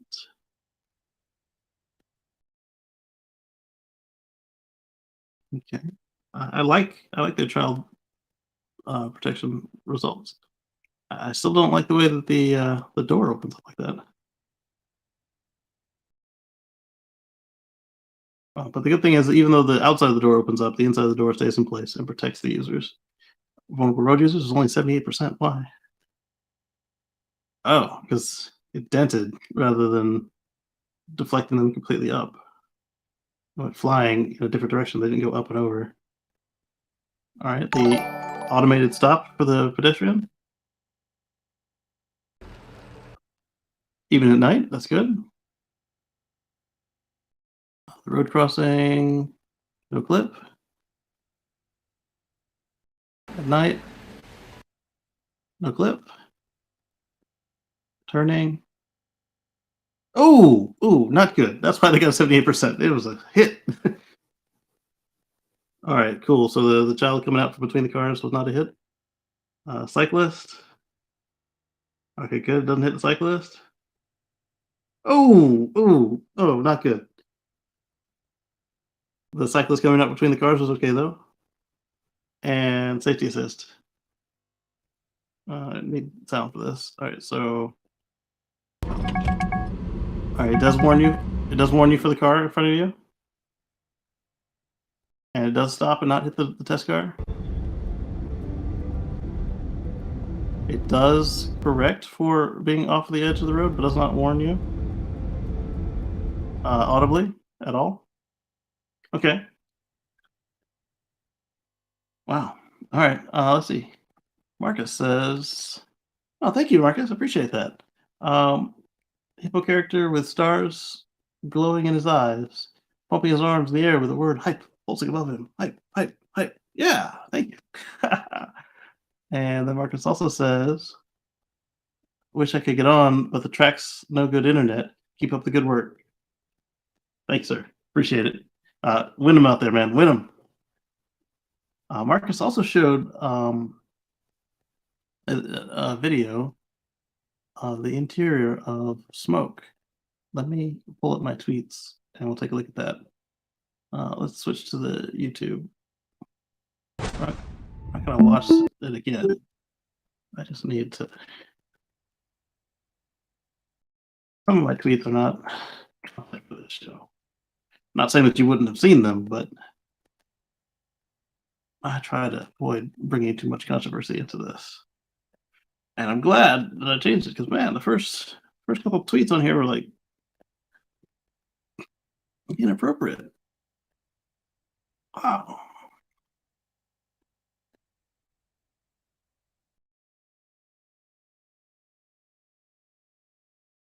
Apparently, Twitter's gone from 280 to 4,000 characters. Didn't realize that.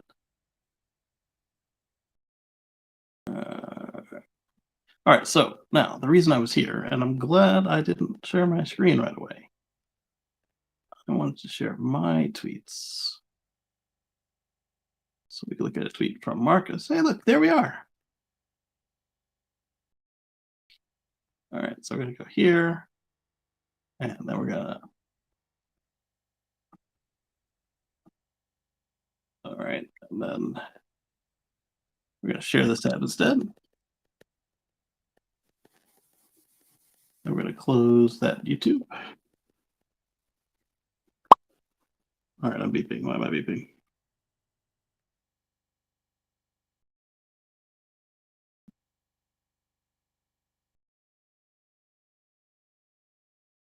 All right, so this is from Marcus, and you can tell because it says from EV Smoke ATX. Here's a picture of a video of EV Smoke. I don't know who the people in the video speaking are.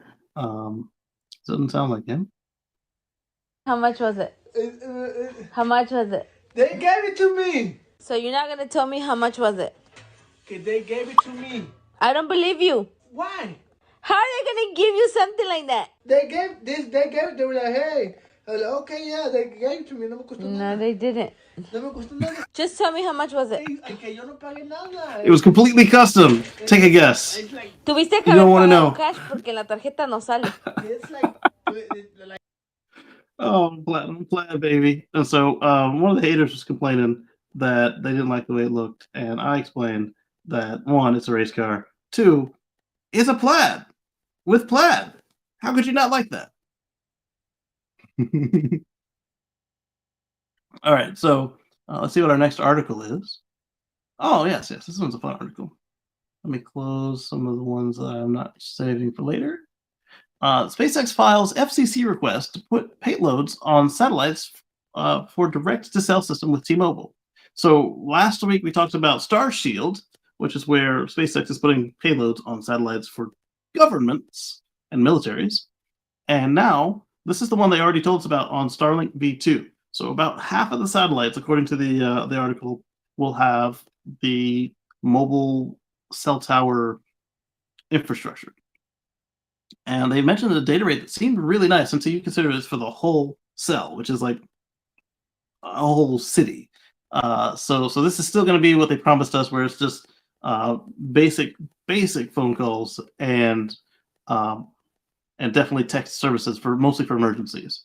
But the cool thing is, as long as you got a view of the sky, well, actually, cell data is able to pass through some obstructions. So as long as you aren't in like a Faraday cage anywhere on Earth, you should have basic cell coverage for emergencies and stuff. So let's see. On a subset of 2,116 of the Gen 2 non-geostationary orbit satellites, they've requested from the FCC to put the equipment on board. They still don't say why they bought Swarm. And SpaceX will deploy the system on 72 satellites, up to 72 satellites per plane, of the 120 satellites that are being deployed per plane. So roughly a little bit more than half, actually. Let's see. We'll also deploy them on a total of up to 28 planes at 53 and 45 degree inclinations. In total, there'll be a range of 80 to 100 satellites serving the U.S. and its territories.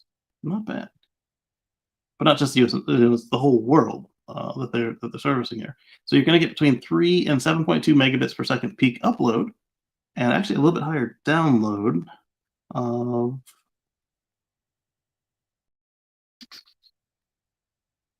This article doesn't say the downloads, does it?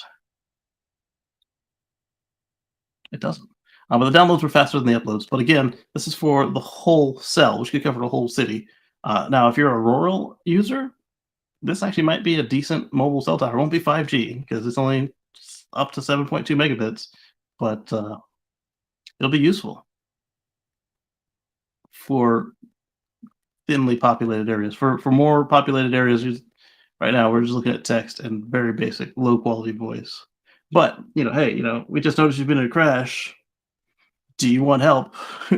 Okay, we're coming to where your phone thinks it's located.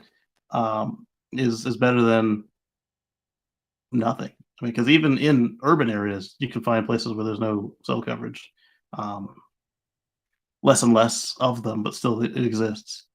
And even better is if it happens during an emergency. Say there's a regional power outage, or even worse, a whole section of the grid is out, and you get into a crash.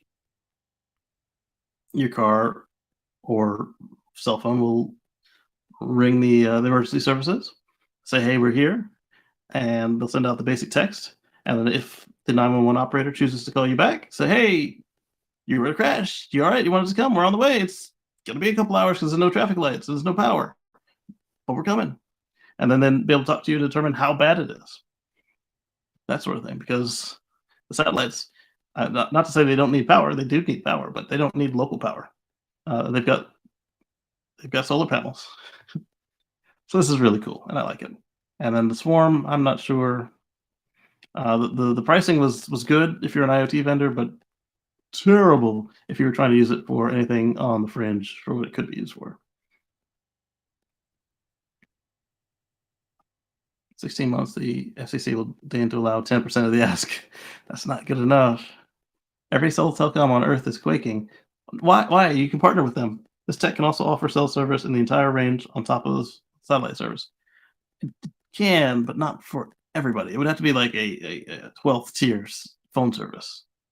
Like it's over for 4G, 5G. No, it's too slow for 4G or 5G.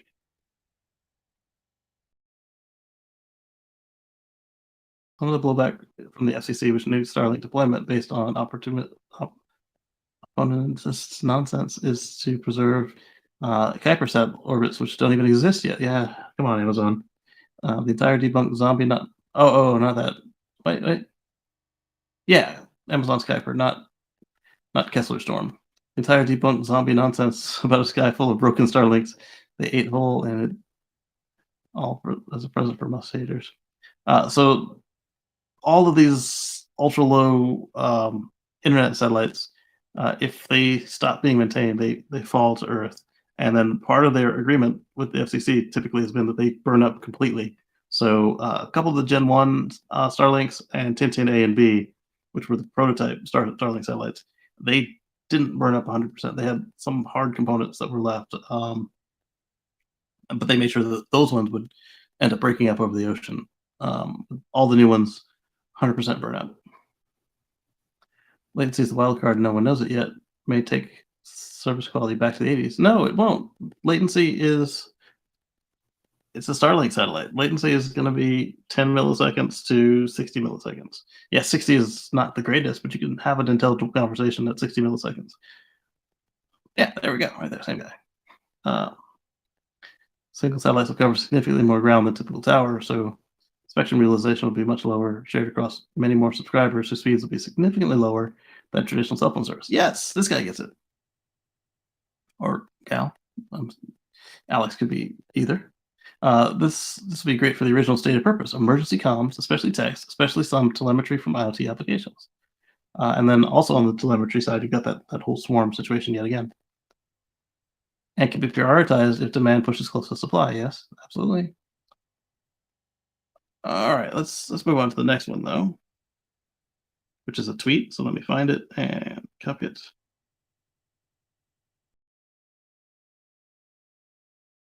Not a link to the paragraph. That would be useless to us.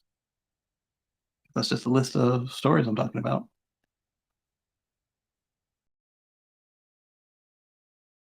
I need to clean up this notebook. I've got all these shows that need to be in another folder.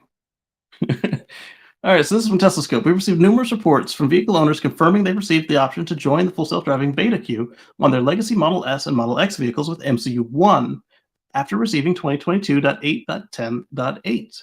And when I saw this, I immediately sent it over to my sister-in-law because she's got an FSD hardware vehicle with MCU 1. And at the time, she didn't have the download, but I believe last night she got the download and installed it. I didn't ask if she then requested the beta and if she got it yet or not. But we'll see what comes next. There we go. Shouldn't they immediately begin the download since the beta is 2022.36.20? But MCU 1 works differently than MCU 2. New invites haven't gone out for a week or so. Unsure if this may change with the coming 36.3.2 update. But wide release, yeah, Elon says a lot of stuff. He's not necessarily lying, but man, does he not always know what's going on in his company sometimes. Especially Tesla. But he'll do the same thing for SpaceX sometimes. He'll say something and the company's like, nah.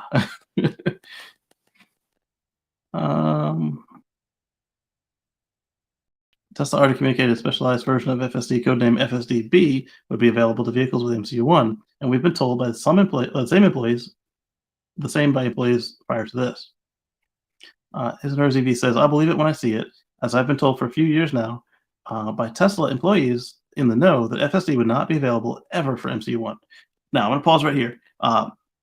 They've only said the FSD beta was unlikely to appear on MCU-1 because it didn't support the performance they're looking for. The FSD computer does all the work, and you can get FSD computer for people who paid for FSD on an MC1 vehicle, like my sister-in-law's car. So anyway, back to this tweet. This FSD-B you speak of would likely be seriously nerfed version with many limitations, nowhere near actual FSD. So then this guy, Kacey Green, me, replies, why though? All hardware 3 really needs from the MCU is, typo, is the route and traffic. Then it blasts the MCU with stuff to draw. It's this last part that they keep saying MCU-1 can't handle. Where I jump tweets. It's this last part they see the MCU-1 can't handle. So it's saying, hey, I see a car, a truck, a bus, a tree, a squirrel, a dog, and this is the way it's pointing, and it's moving this fast, and blah, blah, blah. And MCU-1 just doesn't have the draw rate to handle the mind of car that hardware 3 is sending back to it from what it gets from the MCU and the real world. They obviously have a solution for it because they've been saying that MC1 would work as is with hardware 3 or hardware 4, whatever it takes to get FSD out the door. And as I'm saying here, you don't need to see everything, but you do want to know that your car sees that truck that's coming up in the oncoming lane, and you want to make sure that it's going to stop. So maybe they can do something like that, because MCU-1 with FSD already didn't display as many vehicles. I mean, even my car with MCU-2 and hardware 3 and hardware 2.5 that it came with didn't used to display anywhere near as many objects as it does today. Like, it started with the cones and trash cans when they turned on the FSD beta preview visualization, that I began to see that this thing was actually capable of so much more than it actually did at the time. And then Tesla Scope agrees. That's right. Or this. There's very little that the MCU actually does regarding autonomy and navigation. The biggest problem you'll encounter is visualizations and ensuring that the map isn't lagging behind, thus the FSD-B. So far, we've not been told any core functionality will be removed or disabled. Tommy F is saying, I think the ultimate question is, do you even need the visualization to experience FSD? Fair question. If you trust it 100%, yeah, you don't need any visualizations, but I'd like to know what the car is thinking before it goes and does it. Sean Carr says, beta 11 for all. it doesn't feel unsafe during an MCU failure. I suspect they have a limit in visualization on MCU 1. Yeah, and so just like Sean, I reboot the car all the time, even uh, while on FSD beta being in control of the car. What does surprise me is on previous versions of uh, Autopilot 2.5 and previous versions of Navigating on Autopilot on Hardware 3, during a reboot, the car would just continue driving straight. And by straight, I mean in the lane. So if the lane curved, it would follow the curves. It would no longer pass low traffic. It would no longer take exits. But then slowly, and this might just be because I was on an FSD beta build, it started taking exits during reboots. And then it started, while I let it reboot or force it to reboot during in-town driving, it will continue to navigate. It'll stop, watch the red light, wait for it to turn, and then it'll make a right turn. Like, that is mind-boggling the first time you experience it, and you've experienced the older versions of this evolution of the software. So yeah, it didn't need any input because the MCU went down hard, and it came back, and it still was able to follow the instructions. I guess it just caches the next. Hey, I need these moves. I need this basic section of the map of where I could possibly drive to in the amount of time you're going to be offline. And I guess it just always has that amount of data cached in case the MCU surprise disappears on it. I have had it run out of instructions. I don't know if that was because of the amount of craziness going around me, or just that I had a really long reboot one time, and then the Hardware 3 used the speaker that's in between my knees on the AP 2.5 vehicles and Hardware 3 vehicles. It used that speaker to tell me take over now. Boop boop boop. I'm out of stuff. You drive now, and I've got a video on that one, a really old vehicle, a video of where that speaker was first activated for me. That was surprising because I didn't know there was a speaker in between my knees, and it's just for the autopilot computer. Safety is paramount, but pretty visualizations help communicate what you can see, what the car can see, and thus what it's going to do, and also help sell FSD for many. Absolutely. I never thought they'd support MCU1 for FSD. Good for them. We kept reassuring them, but nobody listens.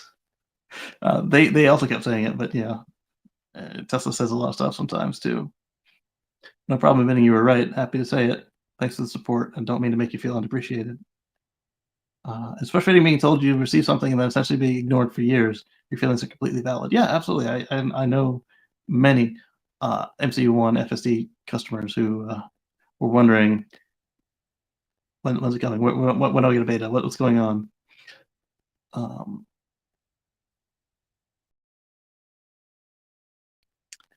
Would they start refitting the MCU or maybe wait for MCU4?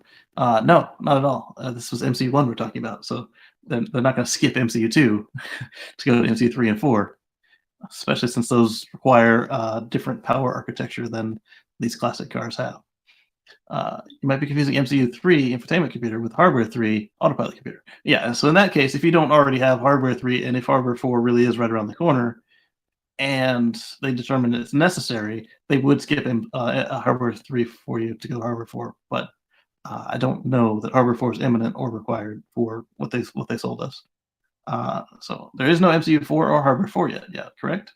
All that's required is Hardware 3. I definitely did.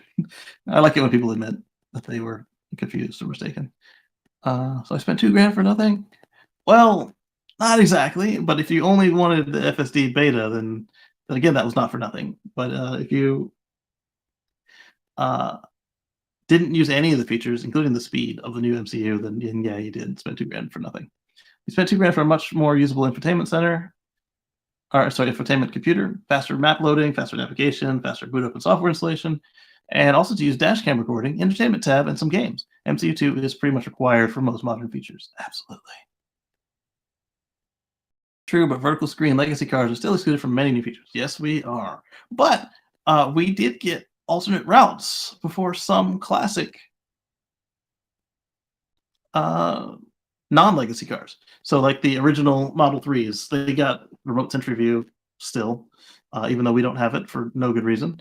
Because you don't need the MCU screen for remote century view. So I'm back on that saltiness that that the legacy cars are getting the shaft for no good reason for sometimes. Other times I get it, like, oh, moving the blind spot view is more of an issue depending on how they're architected, the programs, but the screen is off in Sentry mode. The only thing they could say is, oh, you don't have an external speaker. But they're cars that are older than mine that don't have an external speaker, that have a landscape screen, that have remote Sentry view. We have the same modem, the same Wi-Fi, the same cameras, except for I don't have an interior camera. But up until this last update of the app, the interior camera didn't even matter for Sentry mode, and that's the app, not necessarily the hardware and the firmware in the car doesn't yet allow you to view the interior camera unless you are on the mothership. And even then, I don't think they can just tap into it like during a crash or whatever. They'll send all the cameras up. Yeah, I'll give you that. Paging the ambassador of MCU1, Sean Carey. Currently chilling at It's a Small World, killing me now. Oh wow, literally, he's at Disney. All right, we're about to move on to the next thing here. About to make me believe in Santa. Isn't this a big deal? Yes. It's one of the largest deals if you have an MCU one. Why isn't this on the front page? Because it's not confirmed, and Elon said a bunch of stuff that makes it seem questionable. That's why. It's believed to be a mistranslation, so it hasn't been received as much as traction as it otherwise would. Yeah. Do they need the camera upgrade? Yes, they do. So if you don't have the camera upgrade, you'll still need to schedule this with your service center. And if your service center tells you no, there's a bulletin to look up. If this is you and you need it and you can't find the information, let me know and I'll go look it up. But I'm hoping that most of the people in this situation that are watching that have MCU1 and old cameras and FSD, that their service center isn't poopy. If your service center is poopy and you need help, let me know and I'll help you find the right information to get them to see the light. But I don't feel like just doing the work if you're one of the many people who has a decent service center, if not overworked, and will just do the right thing for you.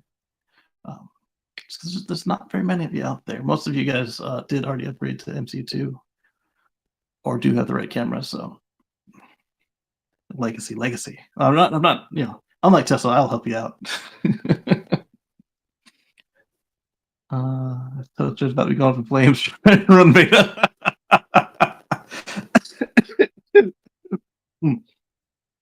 MCU1 doesn't work all that fast. You're right, but I don't think it's gonna catch fire. Well.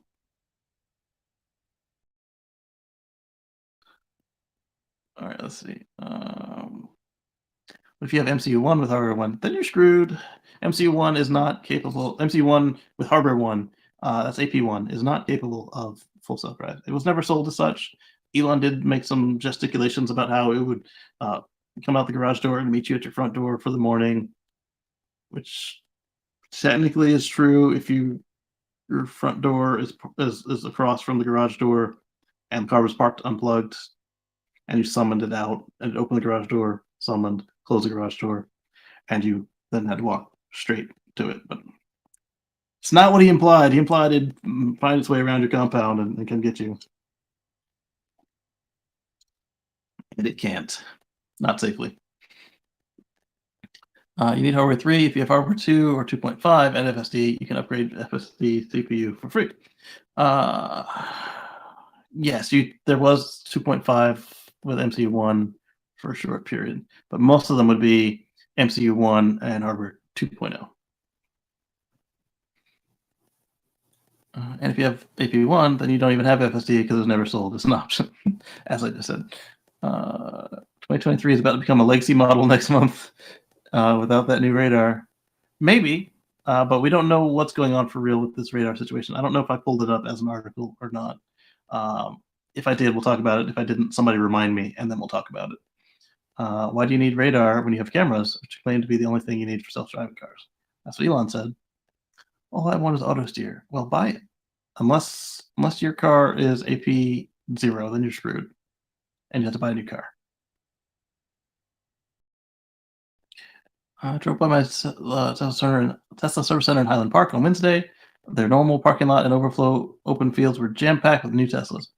Looks like they are being inventoried daily for delivery in 2023 when the new federal tax credit is available to buyers. I don't think so. Look at the time. It's not even the middle of the month. We've got 2 weeks or more of before the end of the year push. Our friend Mark over at the Kitchener Service Center, they are also on overflow, and Mark said they're delivering 2 and 3 trucks at a time, trucks of Model 3s, Model Ys, etc. And they're also rolling out the door. Like, these people are working some crazy schedules to get these cars in people's hands. And again, remember, the 3750 for inventory cars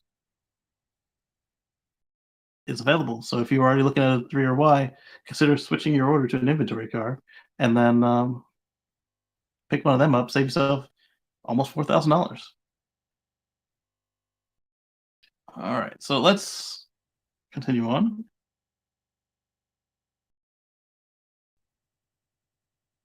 Make sure I'm not missing any new chats from you guys. All right, where's my? Oh, I see. It scrolled off the screen. Ah, this one's fun.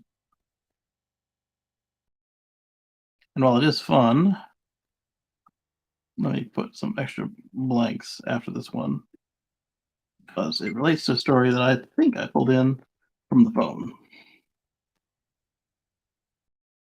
I did. I don't totally stink at this. I didn't have enough time to order the articles. I only had enough time to get some of them out of the phone. So let's start with this one from Polestar, and then we'll say how other people do it.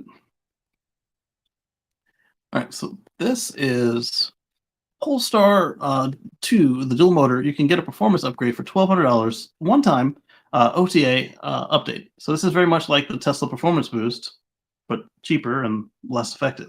So what you get is a, I think, 54 horsepower boost. And so unlike the Tesla Performance, you don't feel it the whole way through the range. You only feel it really when passing. But when passing is when you probably want extra power from a nice middle of the road automobile like the Polestar 2. Middle of the road, not saying I'm talking down on it, just saying it's, it's middle class. It's like, hey, I'm gonna commute to and from the office. I'm not looking to portray myself as a luxury car, sports car, premium. I mean, it is premium. It's a Volvo, basically. So it's premium, but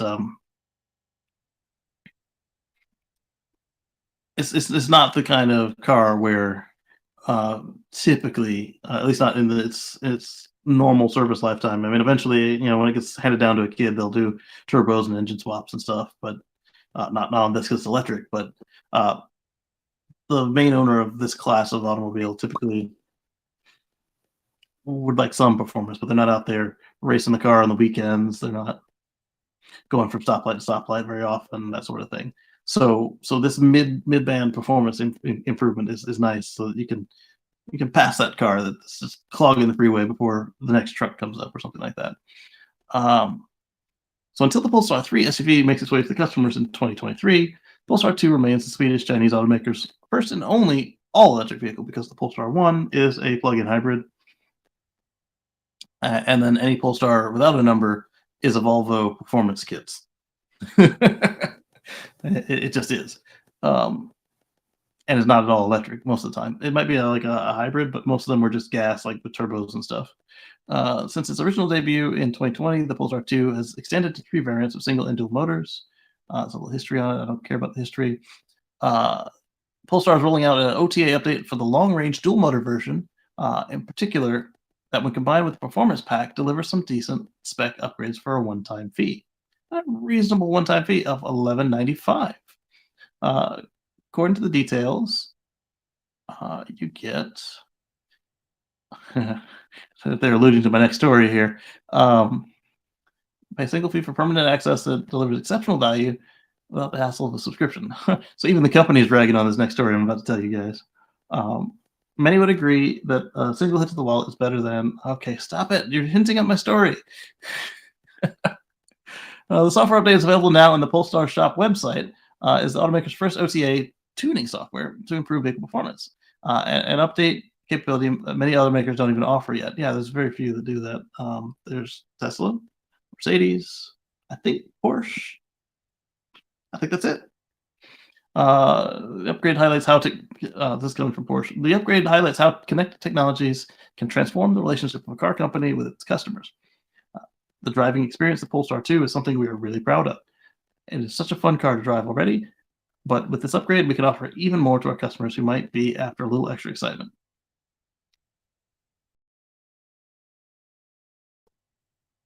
Any Polestar 2 owners out there? Yeah, that's a good question. Any of you guys out there Polestar 2 owners? And then we need to look at where does it say? What's in it?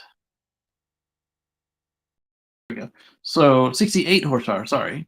Add 68 horsepower and 15 extra foot-pounds of torque. 15 torques and 68 horses. There you go. All right, so I was talking about this, and let's go there now. So Mercedes is offering a similar situation, except that theirs is just like the Tesla one. It's built throughout the power band. It's a nice performance pack. Problem is Mercedes decided to go a different way with their pricing. Theirs is also only $1,200 per year. Per year. So $1,200 per year. You keep this car 10 years, that's $12,000 for this performance increase. And if you stop paying, the car gets slower. So Volvo and Tesla, sorry, Volvo, Polestar and Tesla decided that this is a loot box, a hardware unlock, however you want to call it. Mercedes went the BMW route and says this is a subscription. You want heated seats? Give us $3 a month for life, or whatever it was. If you buy the EQE or EQS, Mercedes will only let you access the EV's full potential after paying another $1,200 every year. Benz owners in the US will be able to buy acceleration increase from the company's online store. While this might have been unheard of a few years ago, the auto industry has reached a point where you can limit your car's capabilities if you do not agree to a subscription, thanks to software upgrades. True to its name, acceleration increase will add more torque and acceleration to your car. However, it will cost you $1,200 per year, plus tax. The upgrade is available for EQE and EQS, where subscribers will enjoy the thrill of 0 to 60 acceleration time that is faster by 0.8 to 1.0 seconds.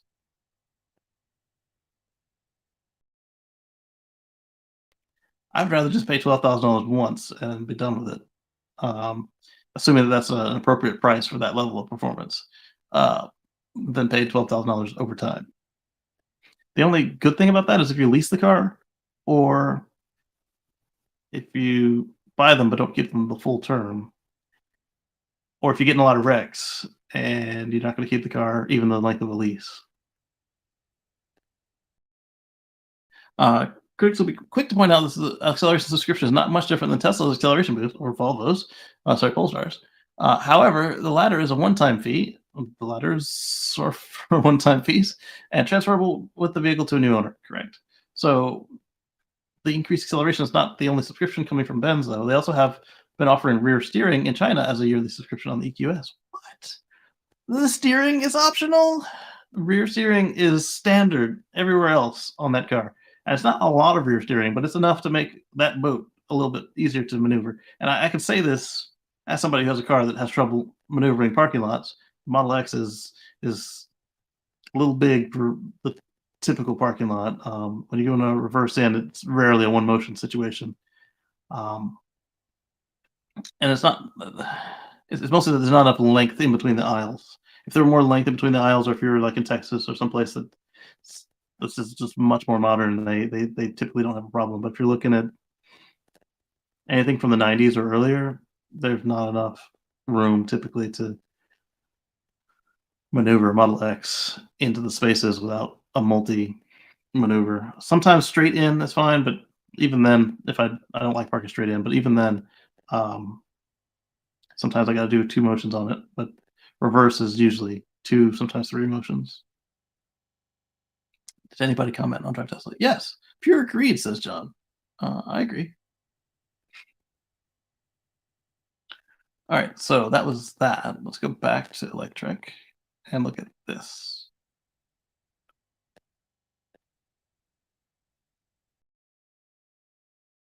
Honda just secured enough battery capacity to put 1 million EVs on the road. Cattle is supplying 123 gigawatt hours of batteries to power Honda EVs.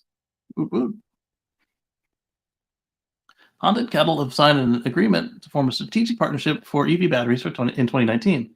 As part of the agreement, Honda will receive a supply of around 56 gigawatt hours of lithium-ion batteries before 2027. Meanwhile, Honda and most Japanese automakers have been relatively slow for other companies to embrace EVs. Yeah, at least they weren't hostile like some other Japanese automakers. But Nissan and Mitsubishi have been doing a decent job with their capabilities.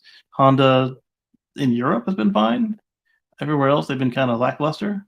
And Toyota, like I said, they've been making some political contributions, and not just political. They've also been actively trying not to do EVs. But both Honda and Toyota are still on that hydrogen bandwagon.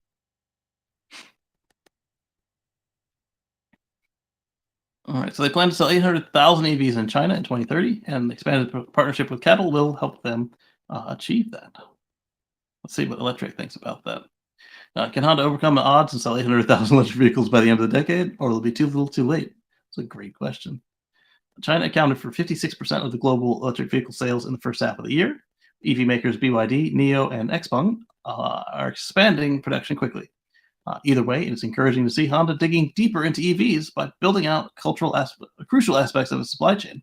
Although Honda's EV efforts will largely be based around the Chinese market initially, the automaker mentioned it envisions exporting these models from China. Hopefully, just the design and not actually building them in China and shipping them around the world.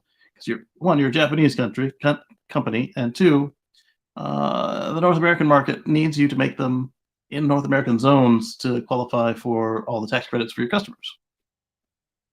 And you're running out of time. 2035. Tick tock, MFers.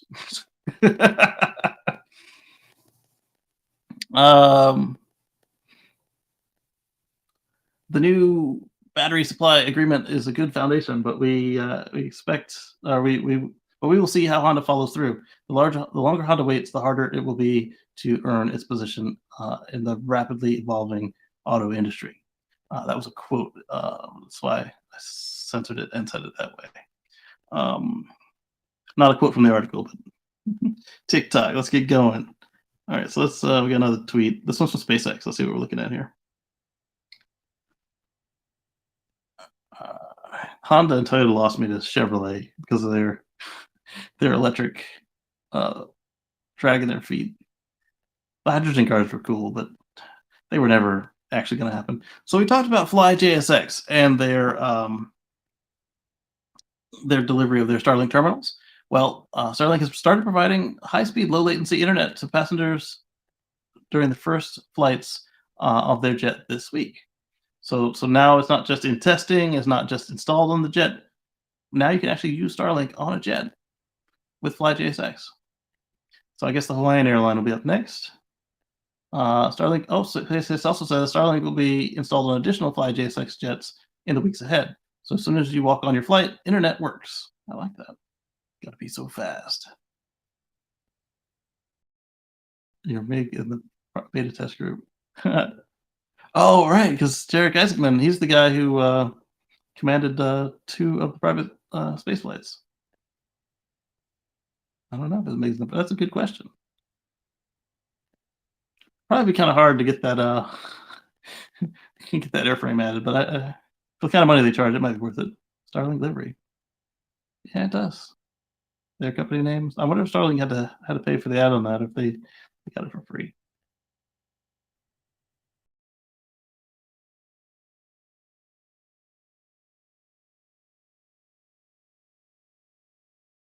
This guy is like licking them boots. When can we see SpaceX launches live on Twitter? It stinks having to watch them from YouTube.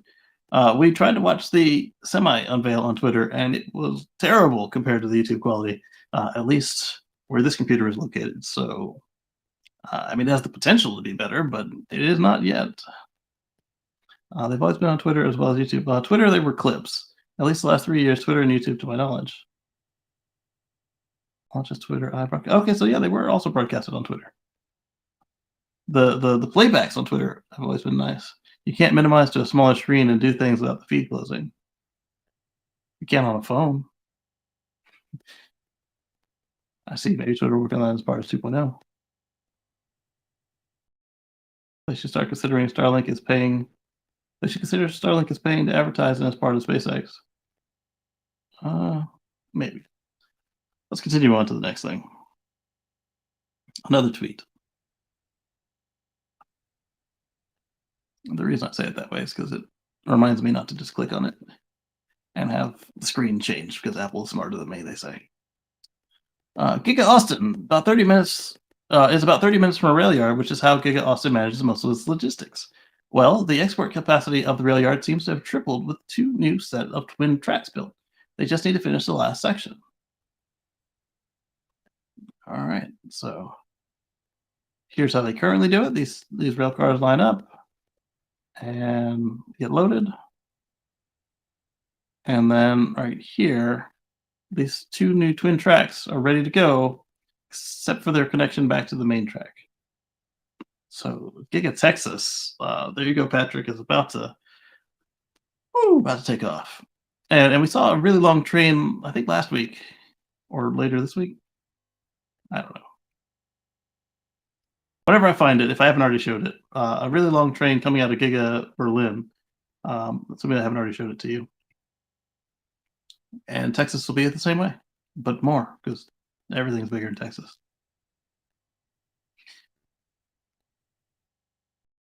All right, and here's a better view of the new twin tracks.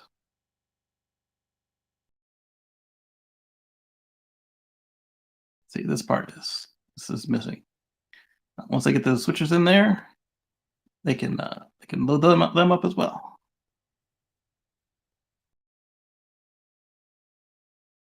So if you've ever seen this type of car on the tracks before, you now know that it's moving cars. My first encounter with them was full of BMWs because South Carolina, but it's kind of cool that Tesla's using them too. They also use open cars, which look like the ones on the back of trucks as well. Is that the last photo? I guess that's the last photo. Yep.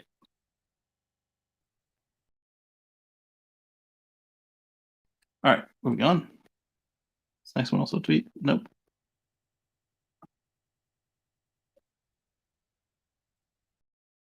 But this one is.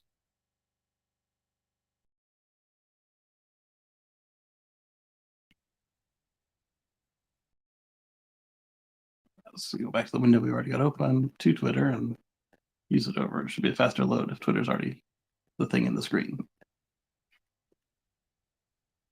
Does anyone know why there would be extremely heavy items being delivered to the casting machine area today? I can't say for sure, but the trucks have heavy trailers, and it looks like parts to a very big gigapress to me. What do you think, Joe Tedgemeyer? All right, so let's look at these pictures bigger. This, you can tell how heavy it is by how many axles are on it and how long the empty extension is just to carry the weight. What they're trying to do is distribute the weight such that they don't go over the local road limits.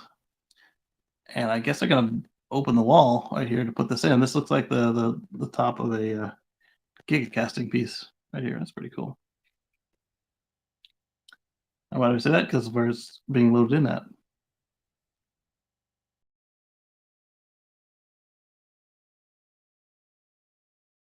Incredible. What does this mean? This means that the giga casting machine has finally found its way from Houston to, at least part of it, to Austin. And now once they get this installed, we'll be able to see some Cybertruck shakedowns going on. Combine this with they started hiring some of the people to engineer and put the thing together. Cybertruck is imminent, folks. Let's read some of the tweets.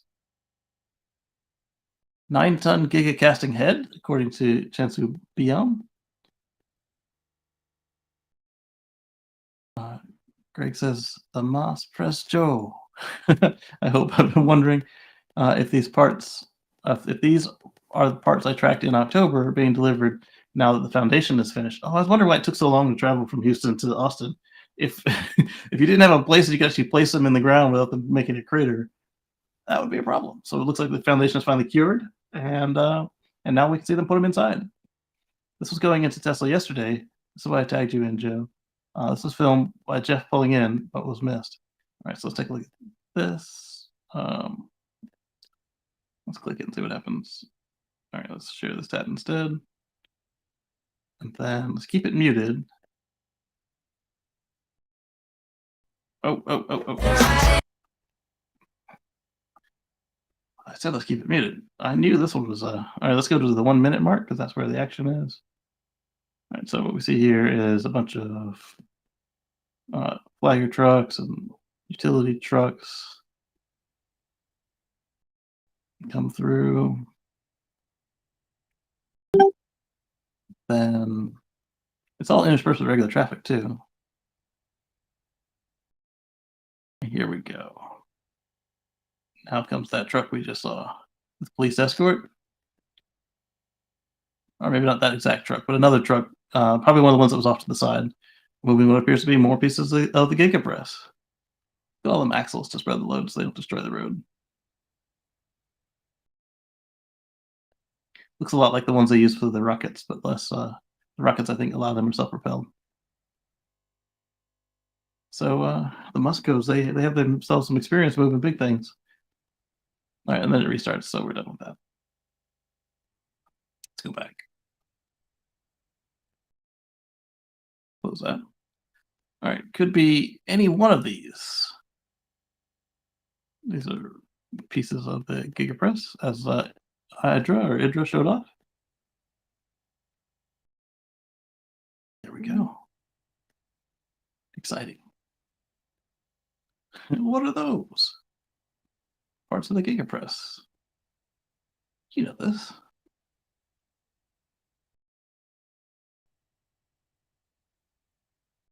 I feel like a glacier can move at a faster pace than this machine's delivery. Oh, yes. Spot check on the audio. Okay, good. Moving back here. They're about the same size. A small glacier. A short little hauler, yellow guys looking like press siding. The red housing panels just analyzing per usual. Interesting. Must be super heavy, as in solid steel. 9-ton version of something like this? Yes, absolutely. The best part is no part.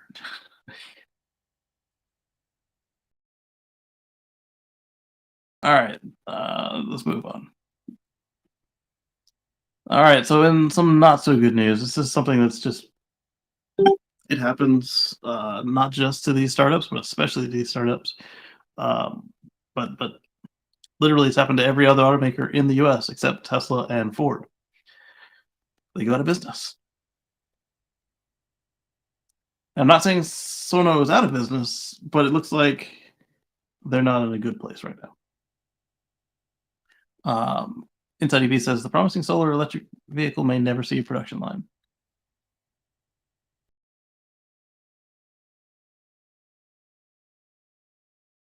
All right, so Sono launched a 50-day campaign called Save Scion, which Scion is the model name.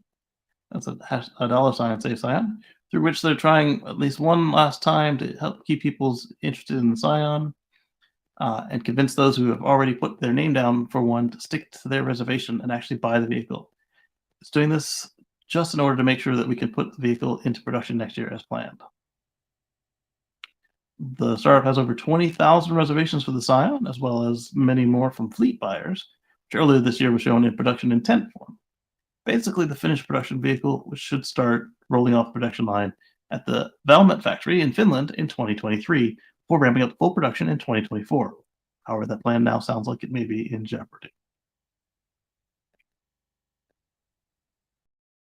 So reference here is the production intent Scion. It looks a lot better than the prototype. I believe this was like algae or something to show its greenness, like living algae. And it's covered in solar panels all the way around.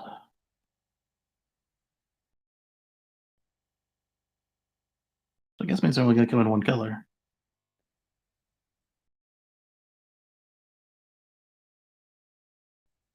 So, like, what if an Aptera had 4 wheels? That's what this is. And less care about aerodynamics. Let's see. They announced that financial markets have experienced a negative downturn, with many tech companies losing up to 90% or 90% plus of their respective market cap. And shares of mobility tech companies have been particularly hard hit. As a result, financing our Scion program through equity has become increasingly challenging and dilutive. Raising money takes much longer than expected, since we failed to explain to our investors why Scion has the potential to become the world's first affordable solar electric vehicle, and there is a huge demand for it.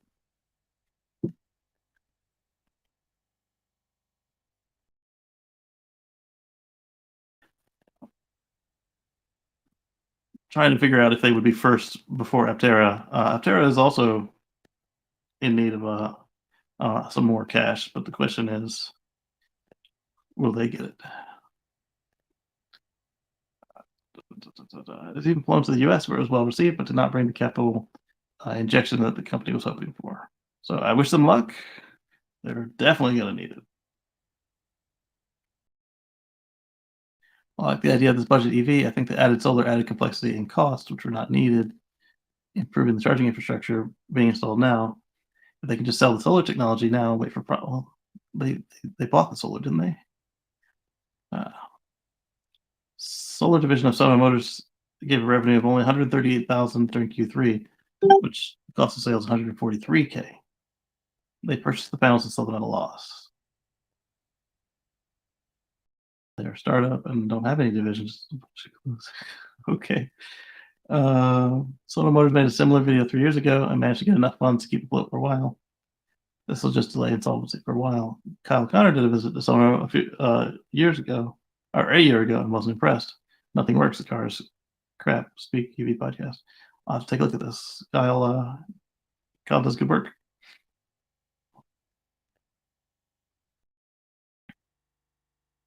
Too bad pundits back to back make more lucrative selling tech to other companies. It's the first failure to launch. I don't know. What do you guys think about this? Dan says, "Is that the Sienna EV?" Mini Dan likes. This is not the Sienna. This is the Scion. But let's take a look at the interior. It may be a minivan. Here. It looks like it's 3 rows. So yeah, that could be the EV minivan for minivan.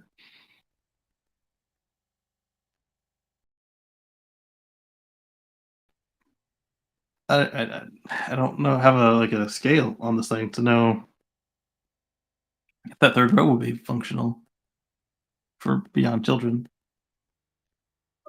It could be. It could be. We'll see. All right, let's move over to this. I may have spoke about StoreDot. They have solid state batteries that they're not prototype. They're just low volume, and they're not really quite ready to go on sale yet because they plan to be at high volume. But they recently got their validation from a third party that confirms all the numbers they showed off during their testing in Europe. So we're talking like a 10-minute fill from 0 to like 80 or 90%, which is phenomenal. And then being solid state, it also should have a longer service life, according to Toyota and the other folks who have been chasing this forever. With theirs, I think they only tested it to like 2,000 or 3,000 cycles.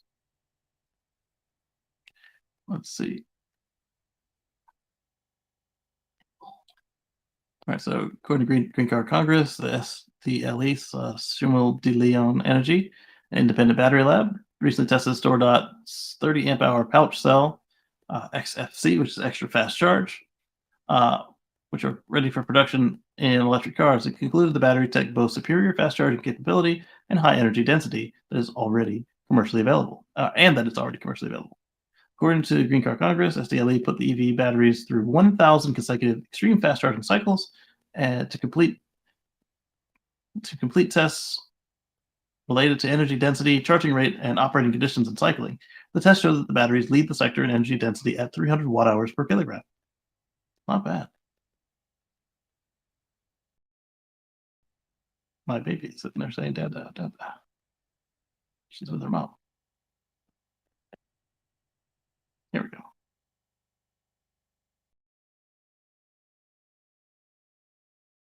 So-called magic bullet determined almost 20 years ago by USABC still stands at 350 watt-hours a kilogram and a pack cost of under 100 kilowatt-hours to allow BEV battery drivetrains to match ICE trains in application cost. Don't forget the fuel cost, the maintenance cost. So being close might be enough, at least for the average selling price of cars, which has gone way up. But for every car, you're probably going to need to meet those numbers to be able to put it in like a Honda Civic DX or a Honda Fit manual. Storehouse getting close to the changeover point of BEV being more effective to mass manufacture over ICE trains. It's always been the battery pack and gravimetric energy density in watt-hours a kilogram than the electric motor and electronics BEV package. Yep. Additional lithium-ion chemistries are also closing in on that point as well. I do hope Storehouse succeeds. This would allow a new battery chemistry for future innovation. Current batteries are already at 255 watt-hours a kilogram. By the time Storehouse starts shipping ordinary batteries, we'll have reached or exceeded 300. And what do we need to hit? 350? Okay. That's at the cell level. It'll be interesting to see the pack level. Yes, indeed. You do need the whole pack. Oh, that is for the pack level. Okay. Moving on. I heard a baby say da da da da. Hello, Moto. How are you? How was your nap? I see the mattress lines on your face. Yeah? You saying hi to everybody? Hello, Moto. I like that smile. What are you checking me out for? You about to steal my headphones again?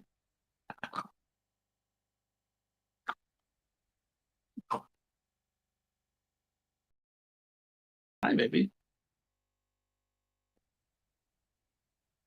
What are you working on? You just woke up, didn't you? You seem disoriented. Where am I? What's going on? Okay, let's continue the show. All right, so let's share this tab instead. A new Tesla neighborhood is launched in Las Vegas. So what this is basically another neighborhood that has Tesla solar roof and power walls. I think it's solar roof on this one, but definitely power walls. The Arches in Las Vegas is launching a community of Tesla-powered homes in the Sin City. It's 51 homes, each coming in with solar panels. So panels, sorry, not solar roof. Powerwall and 2 EV charging stations. Not bad. In its advertising, he said this to prospective buyers. The Arches is a unique Leonard community featuring included solar panels. Ouch. Ouch. You wouldn't like it if I did that to you. Oh, no, you got my nose. So they're going for a net zero solar community. That's good. Interesting that they use the ChargePoint EV charger rather than the Tesla J1772 or Tesla Max charger. That is weird.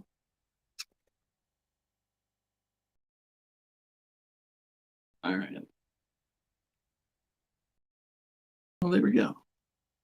I mean, if I had a choice between a home that was already green and one I had to do myself, I would definitely pick this if the price was comparable. Although I'd prefer a Tesla EVSE for my car, or at least something more robust and capable than the ChargePoint. So the other Tesla EVSE because it's got good reporting. Unless I wasn't driving the Tesla I've got, then I'd want something that could handle 19.2 kilowatts. Actually, I still want that because I don't have a 48 amp limit. I really hope that the Cybertruck doesn't come with that stupid 48 amp Canadian friendly short cable limit. Come on, guys, stand up to Canada. Nothing against Canada except that right there. I mean, you guys have other stuff to complain about, but That affects me. Let's see here. More tweets. Yeah.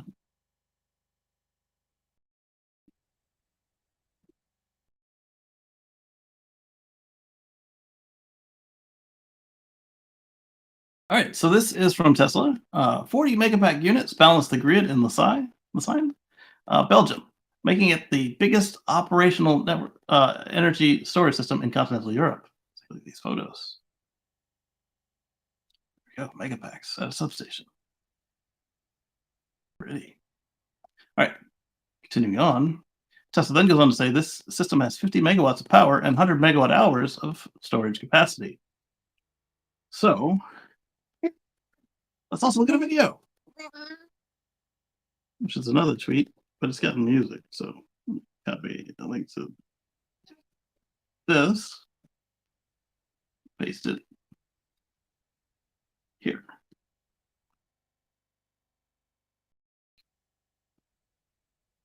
Then what? Oh, I see what I did wrong. Because it's a YouTube video, isn't it? No. What are you doing, child? What if I click this? Oh, it's a YouTube video. Okay, so I can handle this.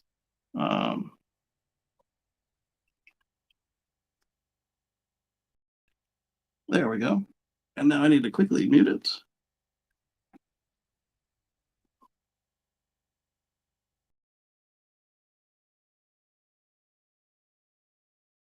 Okay, there we go. Move it back to 0.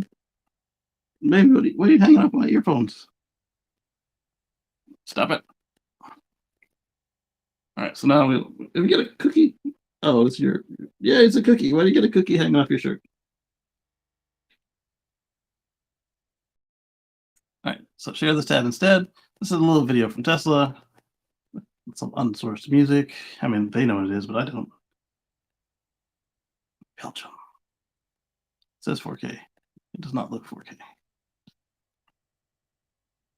There we go. Megapack replaced World War II era turbojet generator. The old generator was noisy and polluting.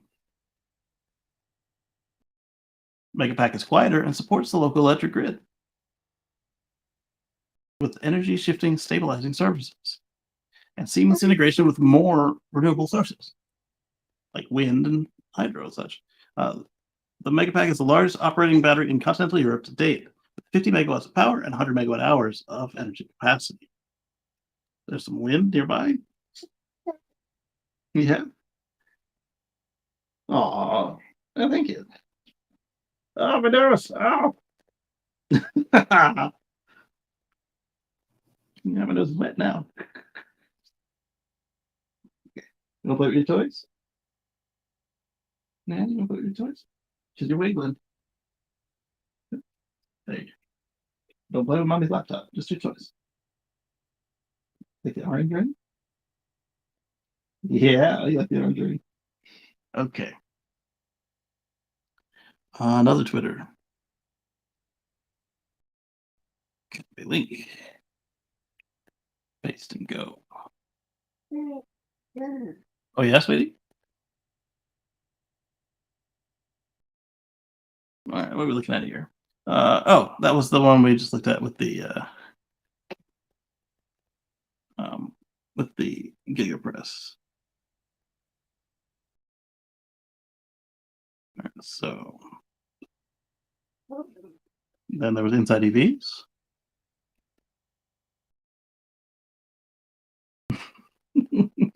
Talking about the Caterpillar mining truck.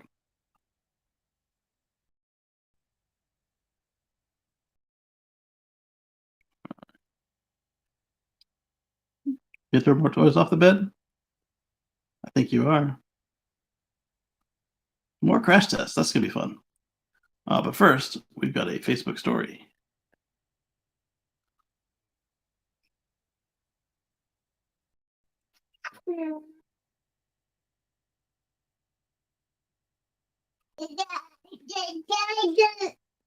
Oh yeah. Would you like your beef?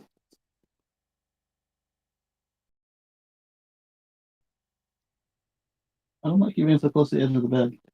You move fast. Come this way.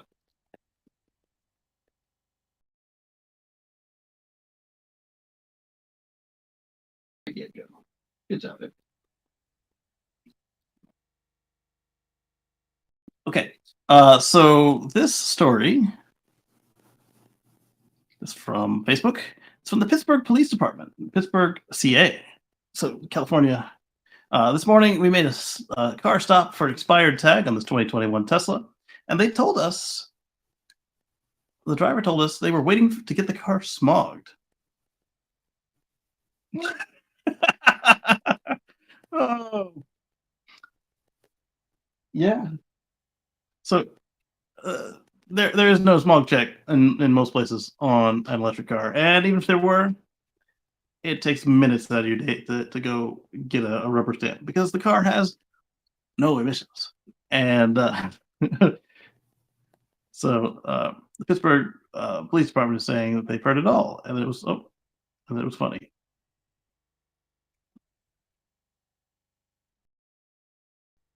Trying to rate it, haha. Yeah. So, oh, you're playing my laptop, huh? Don't get it all spitty. Like it's drool on stuff, and don't throw it.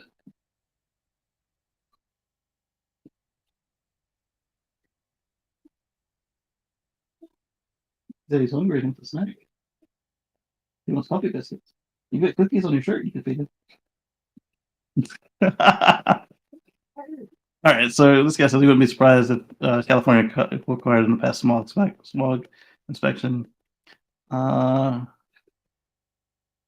Anyway, that was just humorous to me.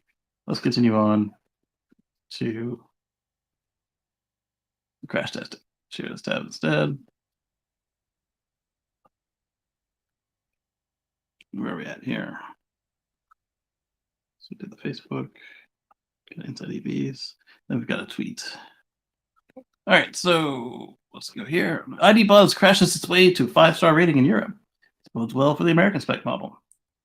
And this is another Euro NCAP and a walk around tour.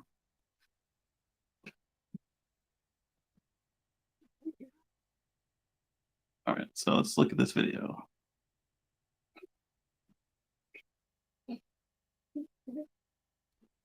You know what? First, let's go to watch it on YouTube.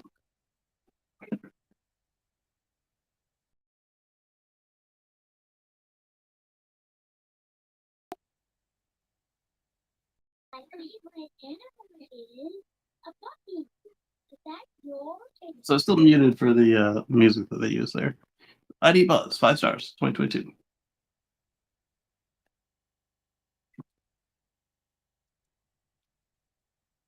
All right. Whoa. I didn't expect the front suspension to go that far under. But I mean, I guess, you know, when you don't have a nose out front, that makes sense. It's got to go somewhere. VW badge goes flying. All right, so it's got a lot of structure in front of the driver. The driver's not over the front axle like they were in the previous VW van. So that's why it was so striking to me. All right, good. Good on the airbag. Good on the rear passenger. Wow, that was a lot of neck clothing. All right, passenger compartment stays intact. Oh, that side had a lot of wrinkle in it. Why don't you watch the video with me, baby? So the mid bag. All right, the doors open a little bit. Whoa, that had a lot more intrusion than I'm used to seeing on this test with EVs. Still better than some of the non-EVs, especially at the roof line. I find that the vehicles with glass roofs tend to do better than the vehicles with metal roofs. Wow, that rear door opened all the way. Like you can see outside of it. All right, no whiplash. It's good. 92%. Occupant child, 87%.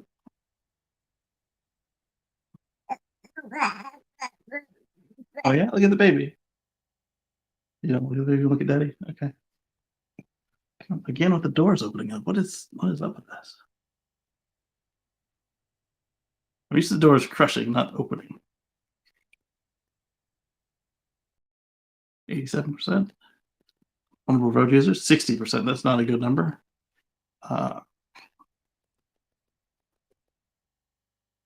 Oh, because of the shape of the vehicle. It's probably just like minimum it. The wet sausage test didn't do so well. All right, there's a pedestrian. Let's get back. Okay, so there was audio on that one. It stopped. It stopped, okay. At night. Ooh, that was close. But it stopped. All right, the hidden pedestrian test. Whoa, that was close. But it stopped, so we gotta make sure you have good tires on these things. Cyclist. Stopped. Ooh. It didn't stop at all. Impact. So 2 hits on the bicycle. Safety assist. Okay, so it just stops, no noise. Okay, noise for that one.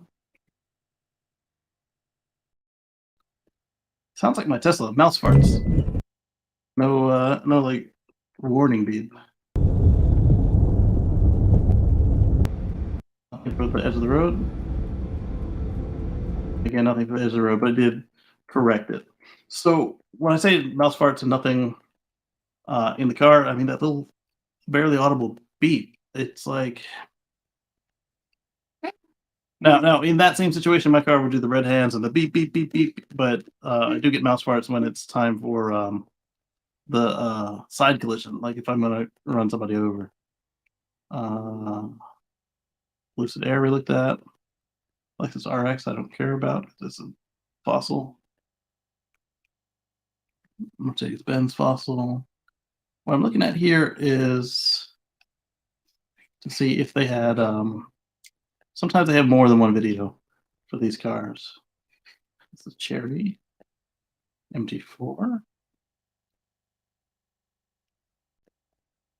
All right, so it looks like they're down to just one video for most of these this year. Model S 2022, I think we looked at that last year.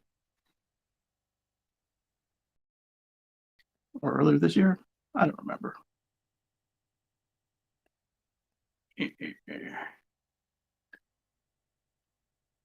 All right, we're going to move on to the next story. So, all electric car registrations in the US exceeded 600,000 by the end of October, and Ford strengthens its position as the second most popular brand. So, kind of what we talked about earlier. Right now, we've got a tweet from Sawyer Merritt. What did you find, Sawyer? Sawyer explained why he stopped leaking.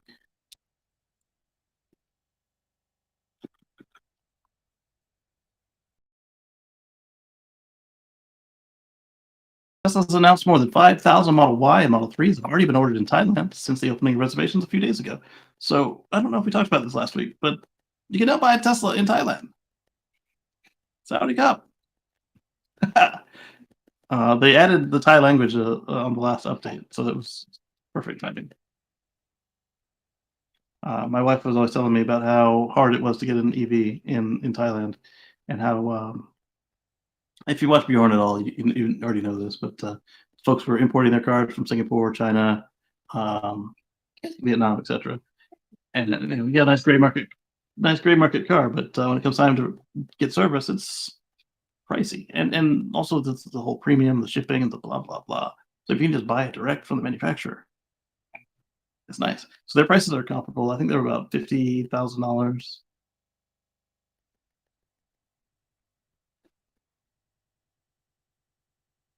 Let's put this.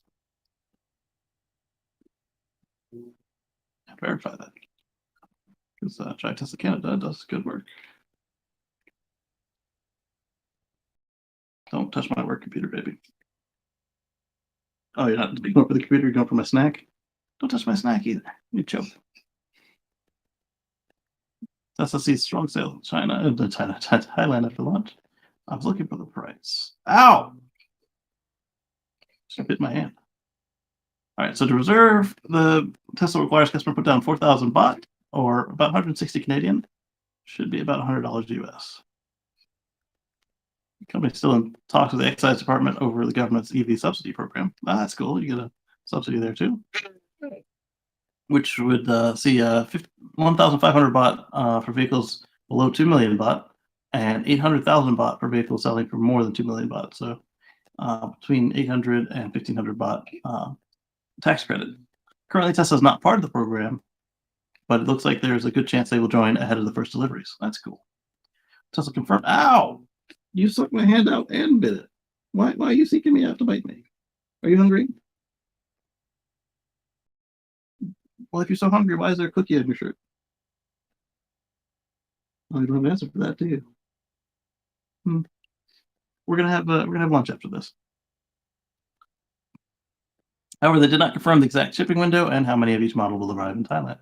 Yeah, they don't give us any of that information beforehand. We kind of knew this was on the way when the Thai Police Department bought some Model 3 performances, but they also bought theirs kind of green markety, or so we thought.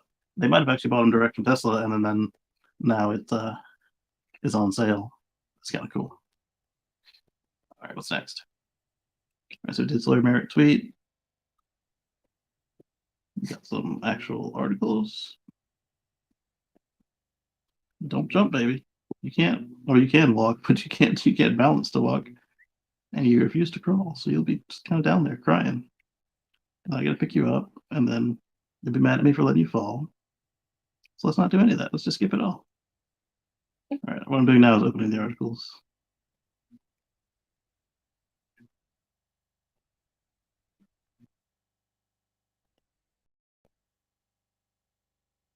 All right, we talked about Mercedes. Oh man, that's gonna be fun.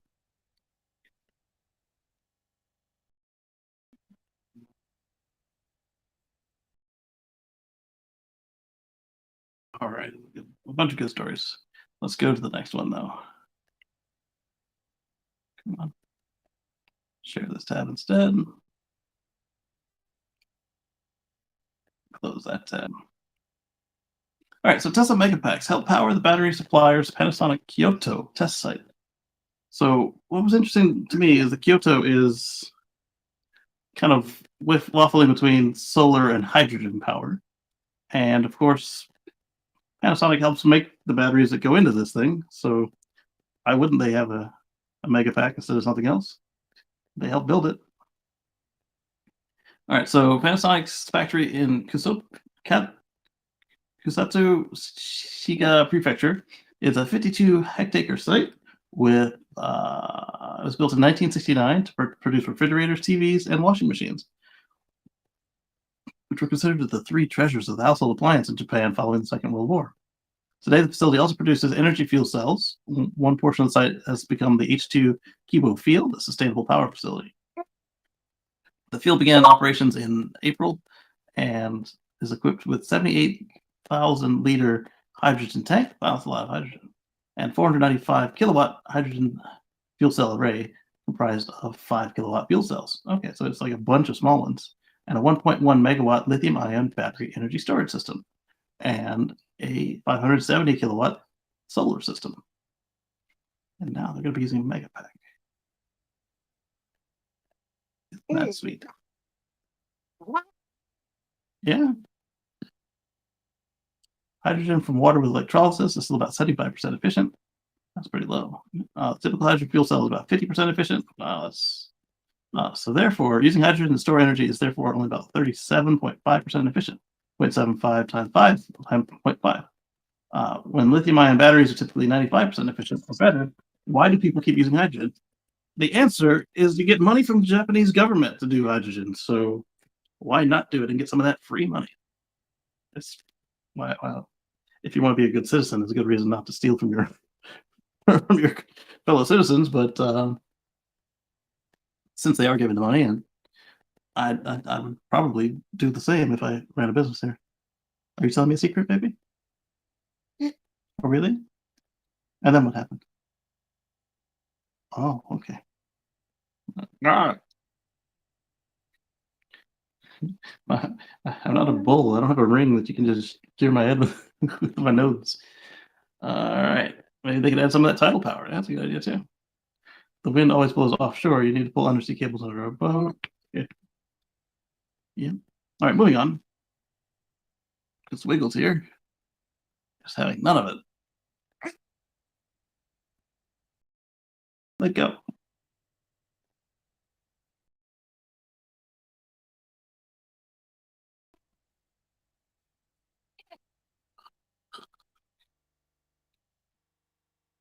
Wiggle, wiggle, wiggle, wiggle, wiggle, wiggle, wiggle, wiggle, wiggle, wiggle, wiggle, wiggle, wiggle.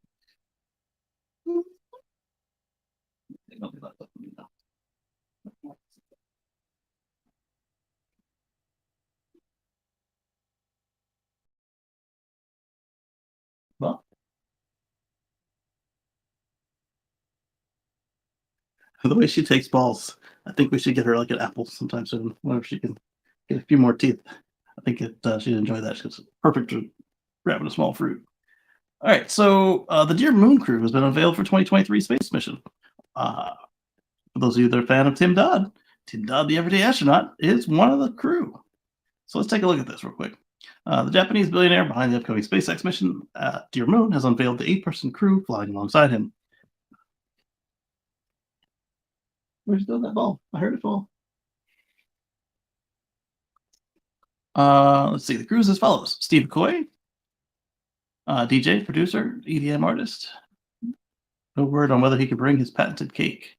Probably not. Tim Dodd, YouTube creator from the channel The Everyday Astronaut. Yemi AD, choreographer and artist. Yes. Yeah. Oh, you want to play with the chair? Okay, just don't fall. Oh, she's playing with the mesh on her chair. It's like her playpen. Karim Ilya, photographer. Yemi AD. Let me lean back in case you decide to get under there and fall. Brendan Hall, filmmaker. Dev Jossi, actor. TOP, rapper.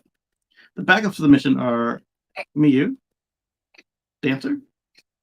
Caitlin Farrington, snowboarder. How's that chair taste? All right, and then they had a announcement with music and fanfare. It was pretty cool. And no comments on it.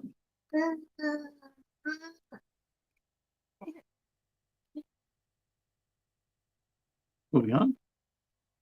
So Tim Dodd did a couple videos, and that was pretty cool. He was always saying that, if invited, he'd go, but he wasn't looking to go. So he was invited, and I can see why he wasn't looking to go, because he need millions of dollars for that. So now he's good to go. The Canadian government has announced an investment in E3 lithium to their EV battery production, which is good news. They've announced an investment of $27 million in the Calgary-based E3 lithium to support construction of a demo plant. Once demonstrated, the company plans to build a full-scale production plant that can produce 20,000 tons of battery-grade lithium per year. That's incredible. I thought so.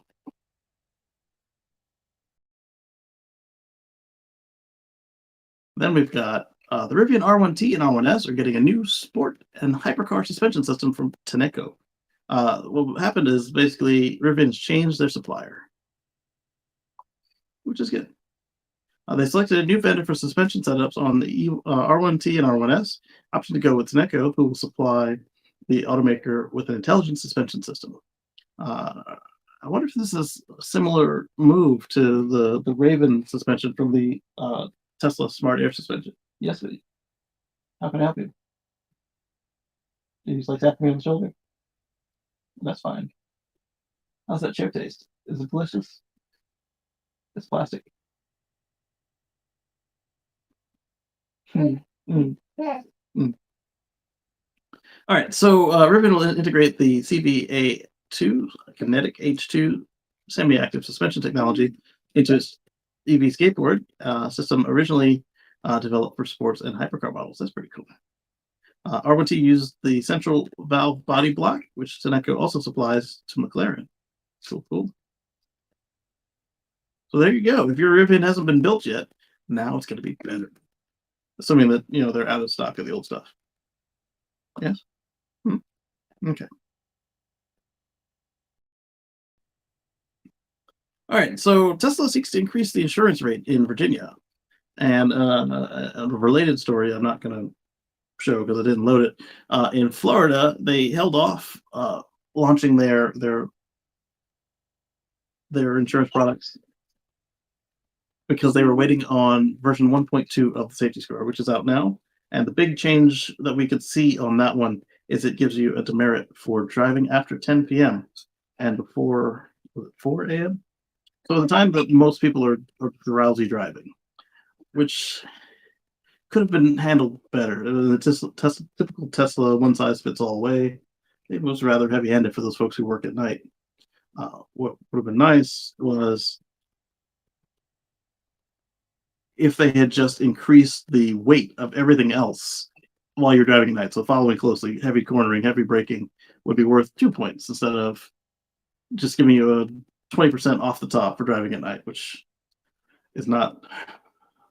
It seemed like an Elon-style solution to me.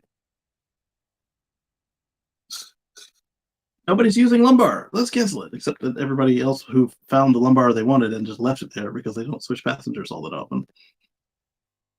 Anyway, so they want to raise the rates in Virginia. So if you've already got this, be mindful that your rates are going to be trying to go up if you are not in the 80 plus safety score, like 90 to 100. They want to raise the rates up to 19.1% overall. So even if you are at that highest level, your rates may still go up, or they may be looking to handle the folks who get lower scores.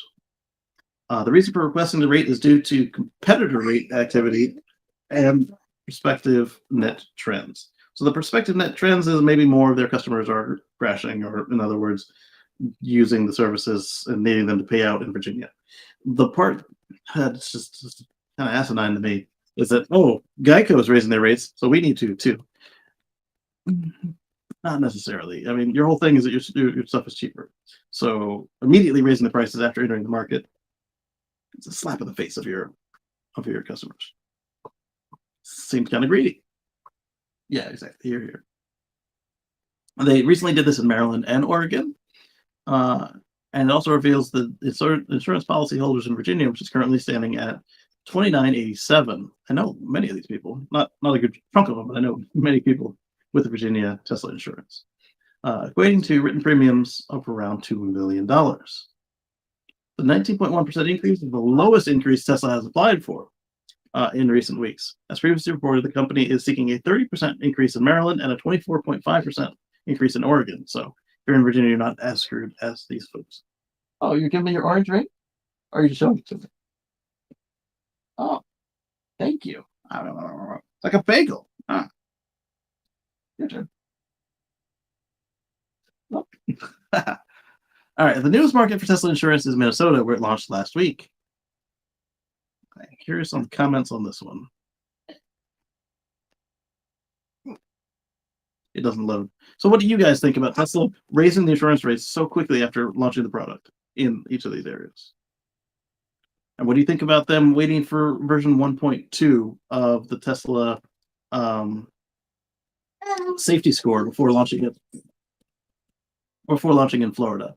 As far as Florida, I get it, and I respect that because my insurer told me that if I move to Florida, I get one strike. The minute I have an accident or crash or am a victim of anything, they would fix it and drop me. So I get Tesla being cautious in Florida if everybody else is similar to my insurer in Florida. All right, so this one is coming from Drive Tesla Canada on a video sharing site I've never heard of before, but I've seen them use it a couple times. So this is a Tesla Model 3 driving 60 miles per hour the wrong way down a highway. I'm not sure what to think of this.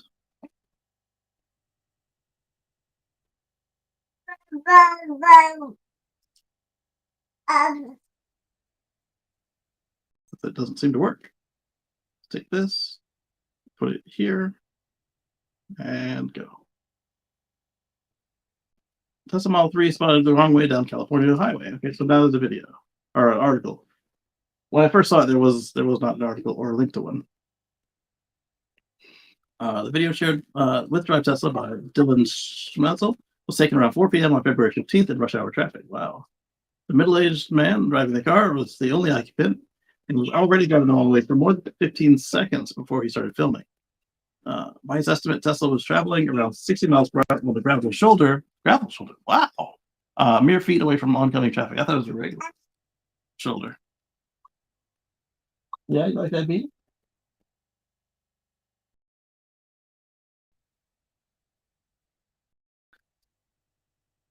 How do you say 4K? So the 4K is the if you buy a model, Leah's asking question, how do you say 4,000 on Model 3 or Model Y? If you buy a car that's marked in inventory, so you go to let me open up a new tab real quick.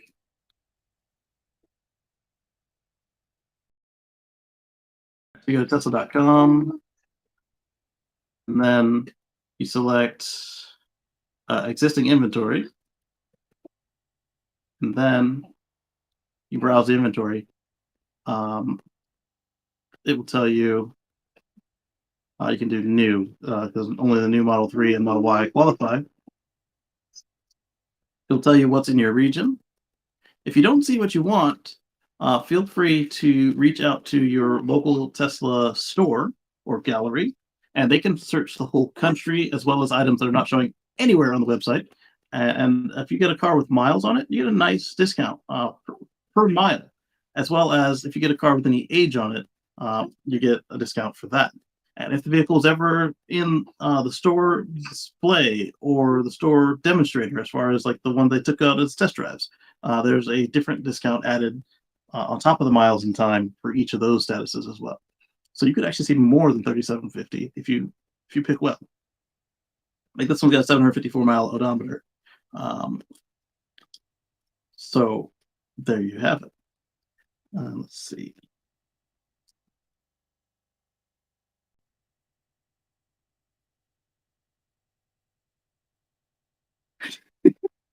Yeah, my car has done that before too. So during Smart Summon, the car will just kind of just nope off and go somewhere else, other than where you told it to go, and not to you. It's like, where are you going? And so you let the button go, and then you got to go chase your car down. Next year, over 7,000 instant rebate will be given, which is why folks were encouraging to get the Y once the rebate does not qualify on the Performance 3. So yeah, for example, if you know for a fact that you will qualify and you can wait till January, then that's a viable option. But if you only qualified for half, or you're getting a car that doesn't qualify for the credit at all because like maybe this Model Y performance has too many options or something, well, it's not there. It's under 80. But say you picked one that was over 80, like a Model X or something. Well, I guess not a Model X. But if you picked a Model Y that's somehow over 80, that one wouldn't qualify for the tax credit. So this would be perfect to get your 3754. Where are you pooping? Oh, it's silence. It betrays you. What that means? That means that because you get quiet, I think that means you're pooping. Yeah. Oh, because you're not pooping? Okay, we'll see. We'll see. All right, back to this. Model 3 spotted driving the wrong way. Performance 3 is under 80, yes, but don't forget on the sedans, the price is lower than on the SUVs and CUVs. All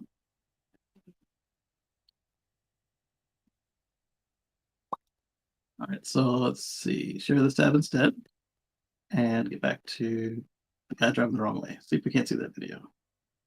All right, so Here's the shoulder. I thought it didn't look like gravel, but I guess maybe it could be partly gravel. Oh, okay, they switched it to their YouTube. That's why. That guy's just driving the wrong way at speed. Weird as heck. There we go.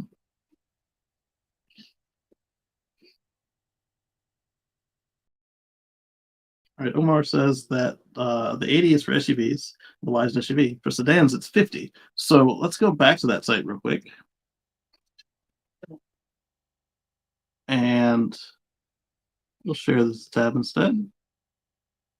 Close the old tab. And now we're going to look at Model 3 performance with all the options and see where we get to. Model 3, new. This is probably a long range. Oh, it's a Model 3 rear-wheel drive. It's pushing the limit already, 48,490. So let's just force it there. Let's go to performance all the drive. Already over 63,990. So yeah, so if you want a Model 3, which does not qualify for the new tax credit, like if you want one that doesn't qualify because of its pricing and options, then I would definitely get your Model 3 with this discount that Tesla's offering, because it's on all in-stock cars. It's not just on the ones that would qualify for the tax credit. So you get yourself an extra boost. That's okay, Lee. I'm just glad you're participating. It's a lot nicer being able to talk to people than just talking into the void. Or should I talk with people rather than feeling like I'm talking into the void? Next up, we've got. All right, so for those of you who are interested in a Lucid Air or have one on the way, there's a little PSA for you. There is a detailer who made a video. He says that the paint is too thin to polish. So if you want to get your car with a full PPF or the paint correction and ceramic coating or any of these detailer aftermarket processes, if your detailer has not yet worked with the Lucid Air, be careful they don't burn through your paint. He's saying don't do it at all. So I would say, all right, go ahead and wrap my car or go ahead and ceramic coat it, but don't do the paint correction. Paint correction, a lot of these automakers, almost all of them, they use the cheapest process they can to get the look they want. So you end up with a little bit of orange peel, a little bit of inconsistency. And so what paint correction does, it kind of by hand, somebody's leveling it out, making it even more shiny, and then they put some product on it to make it stay that way. And he's saying don't do it. It's not compatible. All right, so this is on the out of spec detailing team. Lucid Air's Grand Touring paint was too thin to even polish. Most of the vehicles come from the production plant with 3 to 4 millimeters. However, Lucid Air Grand Touring was routinely scoring below 3 millimeters and as low as 2.24 millimeters. So people used to complain that Tesla had thin paint, and then Eric and David from the Derek channel, TeslaInventory.com, they went around a Tesla site and a Mercedes and a couple other sites and measured the paint with a paint measuring tool, and they determined that it was in line. And then they also found some that had been repainted at the other stores because the paint was just too thick. That's usually what the tool is for. It was made for used car dealers to know if they get a car that's been in a hidden wreck. Because if the paint is something thicker than standard, then you know that it's been repainted. And not just standard, but like, if every part of the car is 5 millimeters and then you get to the trunk and it's 20, it's been repainted a couple times. If it's 10, it's been repainted at least once. Now, the thing to remember with that is, if this is a brand that you carry, you want to make sure if the trunk is painted separately and they always paint it thick, you need to know that trunk is not been in a crash and that they just always rate 10. This will happen especially on vehicles that have any off-roading capability. They'll put more paint in the parts that are going to collect rocks, which is nice of them. So as per the video, the other option for Lucid Air Grand Touring paint is to wrap it in vinyl. Yep. It's unclear if this issue is a paint shop or if Lucid buffed the vehicle and went much too deep. It's a good question, but I don't think that Lucid is polishing the vehicle all the way over like that. So it would probably, unless they're correcting something for the paint booth, I would think that let that be a PSA for you if you got a Lucid on the way or got a friend with a Lucid that likes to wrap it and mod it and stuff. Watch out if you're going to do PPF correction. All right, so Hyundai has launched some home charging ecosystem with solar panels and battery storage. Welcome to the club. So Tesla, Nissan, GM. Well, GM is not really home. Theirs is more of an office and factory. Yeah. Where's your orange ring? Did you throw it down?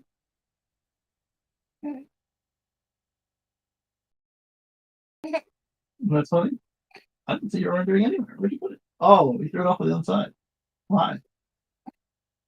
I thought you a red ring. Yeah. Red ring. Red rum. All right. If you're gonna throw it, I'm gonna leave it down there. This is not a parent test.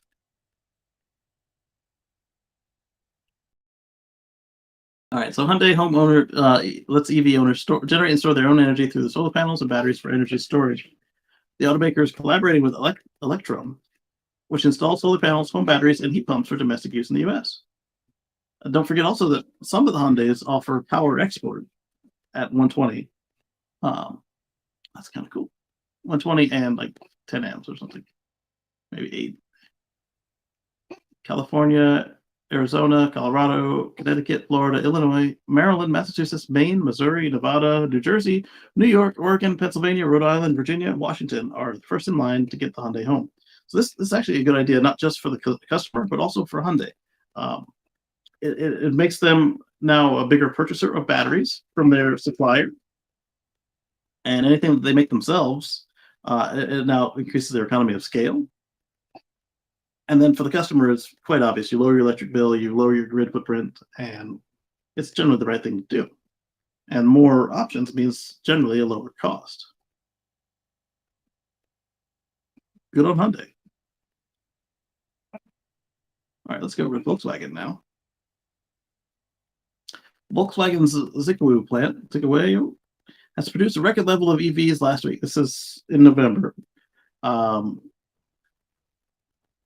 The German factory produced 7,100. The food is here. Hey, good to see you. How are you doing? Doing all right. Long time to see. Let me see. I got to close one of these things. You get two of them. There we go. That should be better. Oh, look at how big. Moto's growing. Oh, you grabbed my snacks and threw them at me, and then turned on my work computer. I guess I could just close the lid. It's not like I'm working today. So the Volkswagen produced 7,100 battery EVs, or around 1,400 units per day. That's pretty cool. Mm-hmm. So what's new for you, or what story do you like that you want to discuss with us? I have no idea what's new for me. You had a good holiday? It's been a while. It has been a long one. Holiday's been good. I don't know. Elon bought Twitter. That happened. That happened, yeah. It's been a whirlwind. Ups and downs and sideways, and like, oh, I didn't know he was that way. I don't know. I'm not even on Twitter. I have no idea. I just follow the news.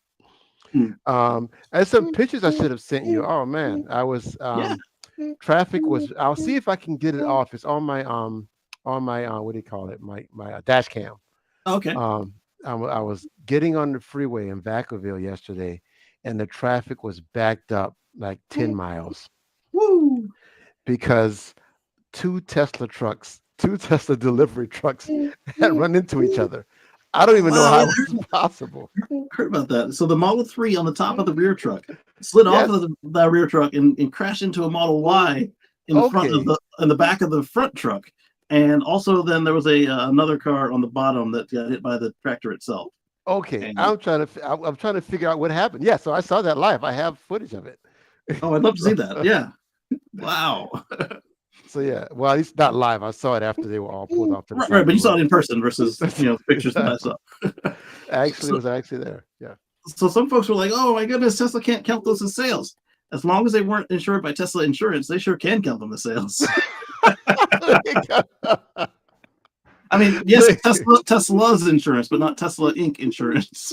I see. So once they the corporate policy.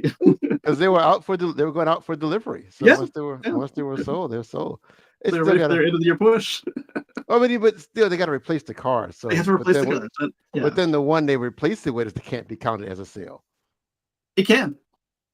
It's going to be but it's It's only the original sale. It's the original sale because now that sale goes from being to Bob Smith to Tesla's insurance company Inc. Okay. Yeah. So that's actually good for Tesla. Bad for the environment, unless they recycle it. Right. Okay. So they'll count that as 2 sales. Yep. The good thing is you've got Redwood and internal Tesla for recycling batteries. So recycle it. Okay. And if the battery pack wasn't impacted, Tesla could buy the battery pack from their insurance company and reuse it. It's like a warranty, like check it out and use it as a warranty battery or something. And then the body is aluminum, so aluminum and plastic. That'll recycle pretty well. There you go. Okay. So it's not as bad as it could be.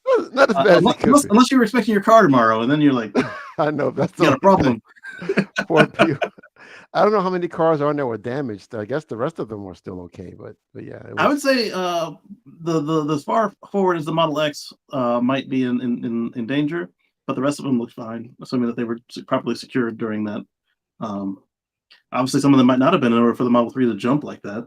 Yeah, so I'll see how. I've never taken video from my dash cam.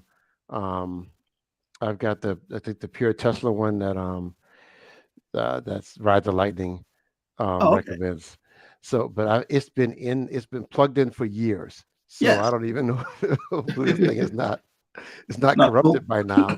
Right. Well, as long as you still got the icon in the corner, it's probably fine. Yeah. Oh, yeah. Thank you, honey. There you go. So I'll see. I just got handed a baby. You got food. Your baby's throwing food at you. So throwing food at me. Throwing it on the ground. Eating my nose. Oh my goodness. How about you? How are the holidays for you? You guys are off somewhere. You're at the B&B, right? We're at an undisclosed location. Oh, okay. Did a couple trips with the Tesla trailer, and we're regrouping because the plan we have for the next website didn't quite work out on time. Okay. So we'll see when it will work out because it's still on plan. Okay. Yeah. It's not bad. So cool. That's good. You've been an undisclosed location for Christmas also? Probably a different undisclosed location for Christmas, but yeah. Cool. All right. This was good catching up. I can't stay on much longer, but I had a few minutes. My Saints aren't playing today, so I said, let me jump on and see what's up with Kacey. Well, good to see you. Thank you for coming through. I try to get on more often if I can. Yeah. So, right. Good to see you. Rivian has started international deliveries of the R1T and R1S in Canada. Oh, that's good because we've been waiting for a while for the Rivian to go international, especially if you were on the Canadian waiting list. Looks like I'll be talking with baby fingers in my mouth for a little while.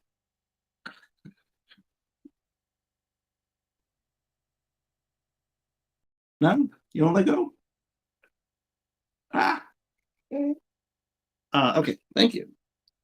All right, so the R1S and R1T in Canada at the end of November.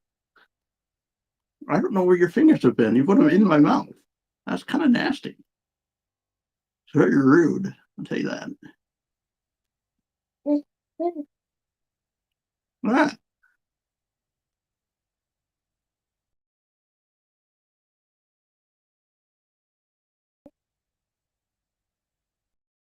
All right, so first look at the 800-volt Dodge Charger SRT walk-around in red. There's a video that you can find over at Electric. Also, some nice photos. So this is the Dodge Charger Daytona SRT concept. It's one of them EVs with a mouthful name. The erupts, not disrupt. So here it is in red. Looks pretty nice. Stay away from that snack. So even though this thing looks like the fever dream of a Mopar flunky focus group, it does seem to speak to a specific crowd. Did you fart? Who farted? Normally that makes her smile, but I guess I embarrassed her.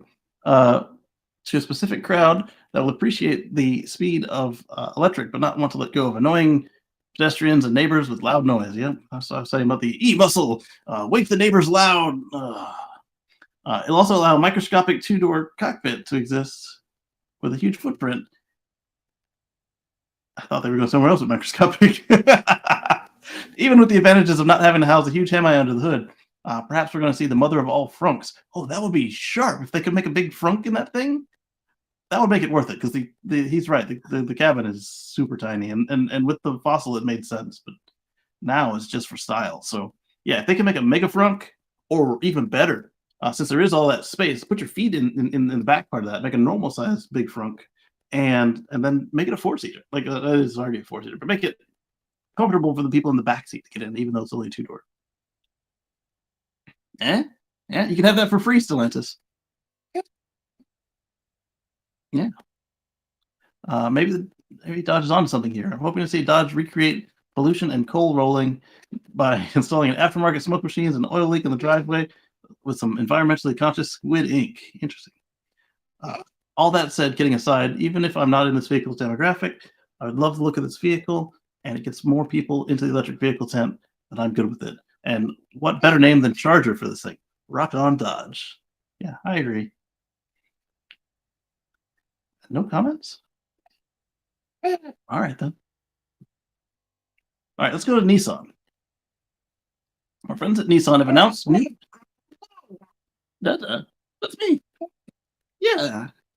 And Nissan has announced new perks for EV owners in the US. This is another one of them old articles I pulled up because it was in the phone. But I haven't told you about it yet. So if you purchase the all-inclusive experience for the Nissan Ariya and Leaf buyers, you get the EV Carefree Plus, which is buyers and lessees of the 2023 Ariya will receive access to 1 year of unlimited public charging with EVgo. Buyers and lessees of 2023 Leaf will receive $100 charging credit with EVgo. That seems much less nice than the buyers of the Ariya, but there's probably more profit in the Ariya than the Leaf. But at the same time, they've been building the Leaf forever and have only changed the skins. Which they should be doing better than that. Okay. Yeah. Why are you trying to get this? Yeah. Okay. Access to a seamless home charging solution through collaboration with Wallbox. Yeah. Oh, don't take my head away. You're gonna fall.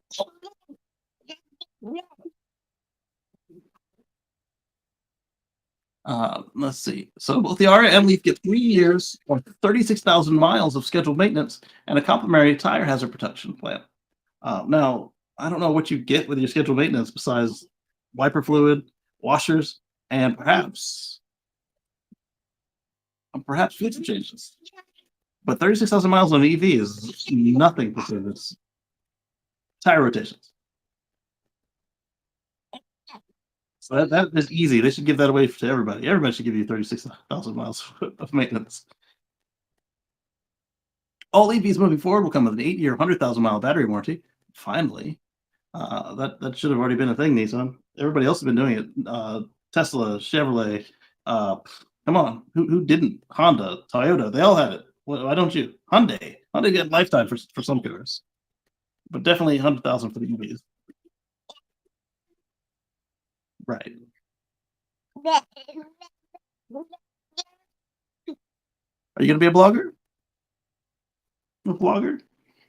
Are you going to get your own YouTube channel? We'll see. You've already got a website. There's nothing on it because you don't know how to spell. As soon as you know how to use a computer, you can make your website. I saved it for you. I saved it before you were born. Yeah.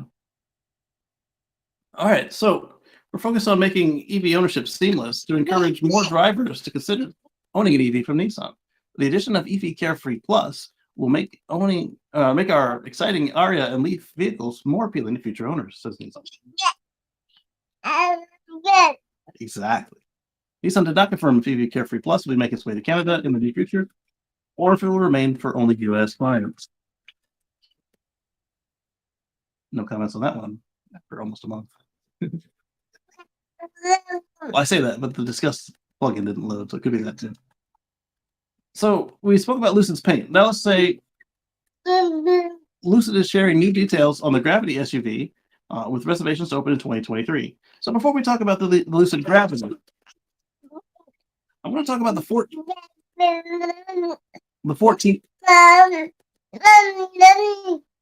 14 days of harassment you get if you cancel your Lucid reservation.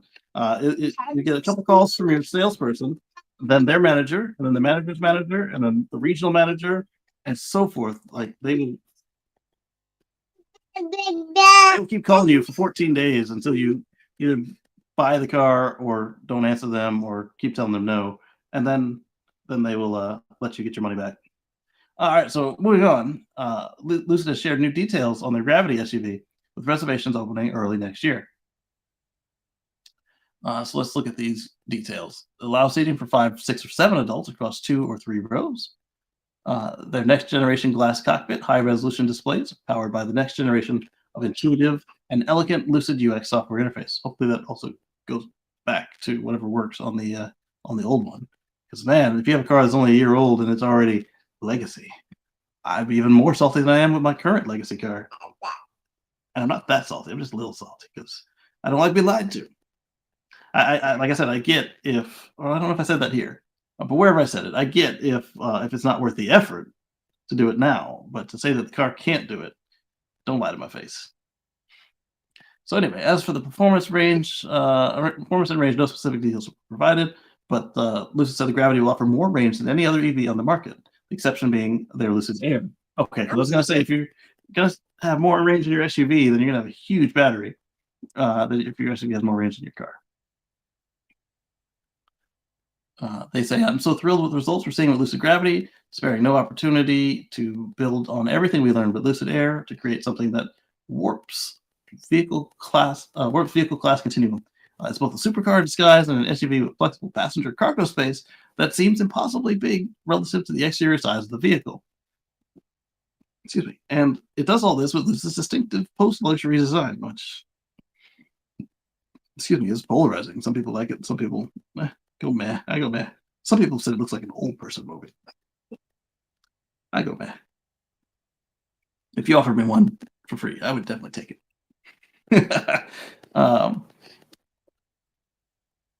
And depending on who offered it to me, if Lucid offered it to me, then you'd see a disclaimer at the beginning of every show. Kacey drives a free Lucid. Thoughts are his own, blah, blah, blah. More details on the Gravity will be released when the company plans to open reservations for the electric SUV in both Canada and the US in early 2023. Deliveries of the Gravity are expected to begin in 2024 in North America, with timing and availability in other markets yet to be determined. This does look nice. And I actually like the styling better than the car. It actually fits on here. Like, it doesn't look old. It actually reminds me a little bit of like the Jurassic Park car and SUV thing. The car and RV thing. Like the command center. And then their car, the Jeeps from the, well, actually Ford Explorers from the first one. A lot of glass. I like it. I like it a lot. Wish them luck. And I hope they stay in business long enough to do it. Also, Elon was saying he sees. Let's see. Next up, GM's expanded their Super Cruise network. It is coming in mid-November, so already should be here. So this is the new Super Cruise. Remember, Super Cruise only works on approved roads, so these are the new approved roads. The map shows the expansion is significant in the Western US and Canada. So let's take a look. Here's after Super Cruise expansion. Here's before. So here's before. Look like that. Not bad on the East Coast. Pretty terrible on the West Coast. Wow, that is very terrible on the West Coast. Wow, look at that. Look at that. It gets super dense on the East Coast. Still not everywhere, but like it's functionally usable. And this is why I see people not complaining about Super Cruise now. It's wow. And then on the West Coast, it gets to be at the level the East Coast used to be at. So maybe one more update, and they'll be ready for this before Ultra Cruise comes out. And Ultra Cruise is supposed to be like Tesla FSD in that it doesn't require pre-mapped roads, but we'll see. This is GM leading from behind. My dad says that he likes his Super Cruise on his Blazer, so he does. My sister doesn't because the way that she uses turn signals.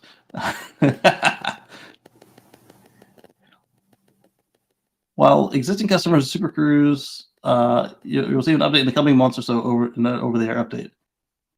That's wow. I don't like this at all. So if you buy a new car, it's already ready to go with that. Chevrolet Tahoe, High Country, and Premier, Suburban, High Country, and Premier, Escalade, ESV, and an Escalade Dash V, the Yukon Denali Ultimate. But if you already have it, you have to wait for an update. Why not have the update out before the car starts shipping? It's going to be hopefully the same software. This is the kind of crap that why I was very happy to get rid of my Volts. But the first one didn't have what I call the electric tachometer, which is basically just the power usage meter. The car had it because it would tell you what was going on, but it wouldn't show it to you on the screen. And they would, at no price, would they add the card into the screen. Same exact computer, everything. My 13 had it, but that was because my 12 was partial lemon. And if I was smarter back then, I would have pushed for a full lemon. It would have been nice. Oh well, I didn't. Hi. What's up? Why are you swimming on my lap? Where are you going?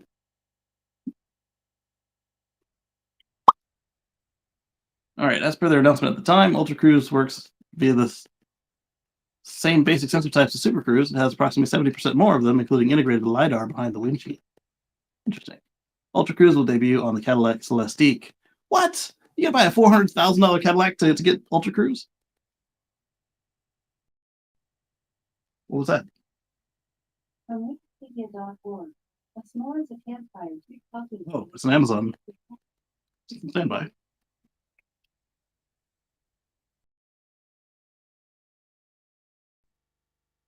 My Alexa devices have the new voice, so I was like, "Who is that?" Anyway, yeah. So at least you would expect it to launch on something that doesn't cost $400,000, but at the same time, launching it here means that you have less people to complain because people who can buy this kind of car are barely tweeting and they're not on Facebook, or if they are, nobody can hear them. Anyway, so yeah, Ultra Cruise. Basically, think of Tesla FSD Beta, and that is Ultra Cruise, except with LiDAR and more sensors, because it's the GM way. 2 comments. All this is geofence. What a joke. The only reason they put this out is press releases to try and counter Tesla's major release of FSD later this year. I'll take FSD over Ultra Cruise any day, ever. I have no experience with Super Cruise, but FSD Beta hasn't improved my Model 3's performance on the highways. Because the highway version of FSD Beta hasn't been released yet, my dude. That is on the way, unless you're a Tesla employee. Then you might already have it. It's still trouble on cloverleafs and tight curves. Yeah, it slows way down for them sometimes. Also, repeatedly makes the same mistakes on side roads and relies on speed limits marked on the OpenStreetMap data rather than source the camera. Yeah, it does that too. FSD was magical when I first got it unlocked and it drove me home. I turned left after waiting on my traffic light in the neighborhood. But day to day, these lobbies, yeah, it's in progress. Let them finish. But, do let them know so they can fix it. All right, next up, we've got this. Like I said, electrify all the things, right? Honda has stopped making gas lawnmowers. Oh, are you okay? That looked like it hurt. That's what I thought. But you did it to yourself. You headbutted me. All right, so Honda stops making gas lawnmowers. In early October, Honda announced that on the Honda Dealer Network Interactive. Oh, the Honda IN. I remember that when I sold Hondas. I sold Honda automobiles. It will stop making gas lawnmowers by September of 23. It will plan to sell its remaining inventory through 2024 until it sells out of stock. Okay. Statement. We don't have a screenshot of the actual statement. However, the statement seems to originate from Honda Power Sports products. Since the company plans to discontinue production of lawnmowers at its North Carolina manufacturing facility in September and move all-terrain vehicle production there from South Carolina. Oh, interesting. Apparently, the Timmonsville, South Carolina plant will focus on Honda side-by-side production. Interesting. Yeah, I pass that plant sometimes. I didn't know what they made there. The decision to end lawnmower production is driven by market forces such as stricter environmental regulations, shifting customer preferences, and our focus on growing profitable products in the portfolio. Honda will continue to sell the remainder of its lawn and garden product line with industrial-type power products such as GX engines and generators and water pumps, and continue to support its service and operations in the U.S. market. Okay, so they're going to continue to. Why don't you turn your head to the side like that? They're going to continue to make the gas generators and water pumps, and I don't see. I mean, I know what's probably happening is that the electric makers are eating their lunch, plus, the whole meeting the environmental regulations problem. But why not make an electric mower or white label one? Get somebody else to build it for you. Put your name on it. People will buy it just for the Honda name, especially given that the Honda mowers have a great reputation for reliability and being easy to use.